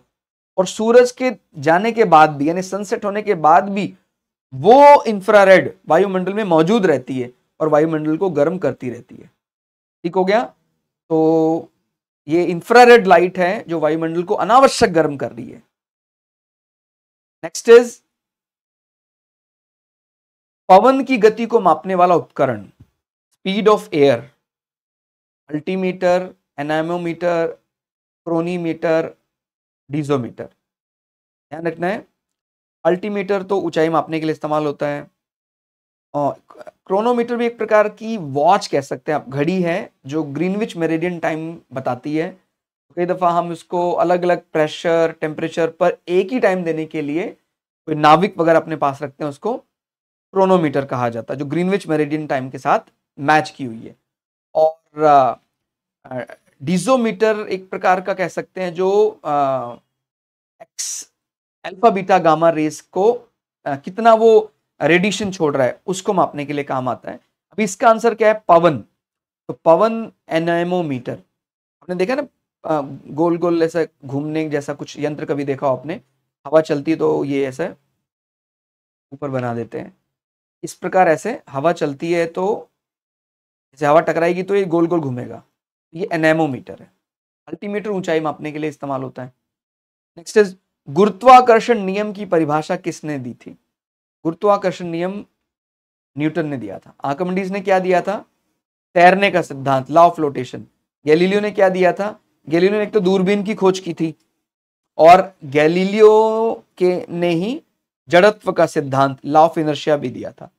फैराडे ने चार्ज के बारे में बताया था, मैग्नेटिक फील्ड, इंडक्शन, ये सब फैराडे का ही कंसेप्ट है। जल का तालाब कम गहरा दिखाई देने का कारण? एक बार ऐसा हो जाता है, जोश जोश में हम नई जगह कहीं गए थे, कोई स्विमिंग पूल था, कहीं ऐसा वाटर पार्क था, तो हमें लग रहा था यार ये तो 5 ही फुट गहरा है, तैरना हमें आता नहीं था, हमने छलांग लगा दी, और जैसे छलांग लगाई फिर हमारी जान पर आ गई, पता लगा वो तो 9 फुट गहरा है। कहता जी बचाओ बचाओ। तो वो, क्योंकि उसने साइंस को पढ़ा नहीं कभी, और पढ़ा है तो कभी इंप्लीमेंट नहीं किया। अगर उसने इंप्लीमेंट किया होता तो कभी छलांग ना लगाता, क्योंकि कोई भी तला माने उसका फ्लोर आपको कम गहरा दिखाई देता है। कब? जब हमें अपवर्तन झेलना पड़ता है। यानी इसका रीजन क्या है? अपवर्तन यानी रिफ्रैक्शन के कारण तालाब कम गहरा प्रतीत होता है, लेकिन जैसे ही अंदर कूदेंगे वो बहुत गहरा। तो ऐसे कोई भी दृष्टि भ्रम वाले क्वेश्चन, पानी में आपने पेंसिल डाली, तिरछी दिखाई दी, टूटी हुई दिखाई दी, पानी में सिक्का डाला, ऊंचा उठा हुआ दिखाई, सब रिफ्रैक्शन के कारण, अपवर्तन के कारण। मानव को विद्युत ऊर्जा का सबसे पुराना रूप है पवन ऊर्जा, सौर ऊर्जा, ज्वार ऊर्जा, भूतापी ऊर्जा। तो ये अलग अलग ऊर्जा है। माने पवन ऊर्जा का इस्तेमाल भी व्यक्ति ने किया, लेकिन जो सोलर एनर्जी है वो शुरू से ही, मतलब ऐसा नहीं कि पैनल के रूप में, अलग अलग प्रकार, हम धूप में कपड़े सुखा रहे हैं, वो तो बहुत सामान्य रूप है। हम शरीर को गर्म कर रहे हैं, ये भी सौर ऊर्जा का है। तो अलग अलग प्रकार के धूप में खाना बनाने के सब बहुत पुराने से ही सौर ऊर्जा का इस्तेमाल ने सीख लिया था। फिर पवन ऊर्जा आई, उससे डायनमो घुमाए गए, जनरेटर बनाए गए, सब फिर बाद में, फिर ज्वार ऊर्जा, फिर भूतापीय। तो बहुत पहले से ही सौर ऊर्जा का इस्तेमाल मानव ने सीख लिया था। नेक्स्ट आगे बढ़ते हैं। तरण ताल वास्तविक गहराई से कम, तो इसका आंसर मैंने आपको दे दिया अभी, तालाब की गहराई का कम दिखाई देना अपवर्तन के कारण। नेक्स्ट इज, जब कोई व्यक्ति अंधेरे में प्रवेश करता है तेज धूप से, तो उसको थोड़ा स्पष्ट दिखाई नहीं देता है। देखो, जब वो तेज रोशनी में होता है तो उसके जो पुतली है, पिपल, वो सिकुड़ी हुई होती है, बिकॉज लाइट ज्यादा है बाहर, तो अगर लाइट अंदर चली जाएगी तो उसका जो रेटिना बर्न हो सकता है, तो इसलिए पुतली सुगड़ी रहती है, और जैसे अंधेरे में जाते हैं पुतली फैल जाती है, बट इसमें थोड़ा टाइम लगता है। तो उसमें क्या कहेंगे, वो अपने आप को फैला नहीं पाई, आइरिस पुतली को तत्काल प्रसारित नहीं कर पाता। Option number D. तो ये आइरिस यानी आंख का जो काला भाग है उसको आइरिस कहते हैं, और जो ब्राउन कलर की गोली है वो पुतली, प्यूपिल कही जाती है। ध्वनि नहीं गुजर सकती, इससे साउंड नहीं क्रॉस कर सकता, निर्वात यानी वैक्यूम से क्रॉस नहीं कर सकता है। बाकी इनमें से सबसे तेज चलती है साउंड स्टील में। जैसे स्टील का कोई धागा हो और आप उस पे कोई तार पर आवाज करेंगे तो बहुत तेज सुनाई देगी। ऐसे ही रेल की पटरी पर कान लगाते हैं तो रेल की, माने अगर वो हॉर्न ना करे, आवाज ना करे तो पता नहीं लगेगा, लेकिन पटरी पर कान लगाएंगे तो पता लग जाएगा। तो ध्वनि की रफ्तार सबसे ज्यादा डेंस मटेरियल में हाई होती है और निर्वात या वैक्यूम में ध्वनि नहीं चल सकती। Sound require medium to propagate, ध्वनि को चलने के लिए माध्यम की आवश्यकता पड़ती है। किलोवाट आवर किसका यूनिट है? ये शुरुआत में ही वैसे आ गया था क्वेश्चन, ऊर्जा, एनर्जी के लिए इस्तेमाल किया जाता है। भीषण जब सर्दी पड़ती है तो पानी जो है वो जम जाता है, और पानी जब जमेगा और भीषण जमेगा तो पानी ज्यादा फैलेगा। आपको पता है पानी का वॉल्यूम जो है वो जमने के बाद बढ़ने लग जाता है, और पानी की पाइप उल्टा काम करेंगी, ठंड होने पर उल्टा वो सिकुड़ेगा, और साथ साथ एयर प्रेशर भी ज्यादा होता है ठंडे एरिया में। तो तीनों चीजें कहीं ना कहीं सपोर्टिव हो जाती हैं और पानी के पाइप फट जाते हैं। तो जो बहुत ज्यादा ठंड पड़ती है तो सबसे प्रमुख कारण है पानी का जमना, और पानी के जमने पर जो बर्फ बनेगा, बर्फ का आयतन ज्यादा होता है, वॉल्यूम ज्यादा होता है। तो बर्फ तो उसको बाहर की तरफ ढकेल रहा है, लेकिन पाइप संकुचित हो रही है, यानी वो आकार घटा रही है अपना। आपको पता है गर्म करने पर चीज फैलती है, ठंडा होने पर कोई मेटल है वो सिकुड़ने लग जाता है। तो जब बहुत ठंड पड़ रही है तो जो मेटल है, वो जो पानी का पाइप है वो सिकुड़ रहा है, लेकिन जो उसके अंदर पानी भरा है, बर्फ, वो फैल रहा है। तो दो विरोधाभास चीजें काम करने लग जाती हैं, और रही से कसर उसमें एयर प्रेशर भी फिर उस पर प्रेशर लगाने लग जाता है। तो ये सारे प्रेशर मिलकर उसको इम्बैलेंस कर देते हैं और पानी का पाइप फट जाता है। तो इसमें से लेकिन सबसे जो स्ट्रॉन्ग रीजन रहेगा वो ये। तो कभी अगर आपको ऑप्शन में ये ऑप्शन ना भी मिले, पानी के पाइप और उच्च वायु दाब, तो आपको ये वाला ऑप्शन हमेशा याद रखना है। ठंडे एरिया में पानी जम जाता है और जमे हुए पानी को स्थान ज्यादा लगता है, इसीलिए वो पाइप फटने के चांसेस बढ़ जाते हैं। और अगर भीषण ठंड पड़ेगी तो फिर पाइप भी सिकुड़ने लग जाएगा, क्योंकि गर्मी पाकर मेटल फैलता है और सर्दी पाकर मेटल सिकुड़ता है। तो अंदर से तो पाइप बढ़ना चाह रहा है और बाहर से पाइप सिकुड़ना चाह रहा है, तो जो विरोधाभास एक्टिविटी होती है उसके कारण से पानी का पाइप फट जाता है। तो आज के लिए दोस्तों इतना ही। क्लास आपको कैसी लगी कमेंट करके जरूर बताइएगा। इसी प्रकार से साइंस के और इंटरेस्टिंग वीडियो के लिए जुड़े रहिए हमारे साथ। मिलते हैं अगली वीडियो में। नमस्कार, धन्यवाद।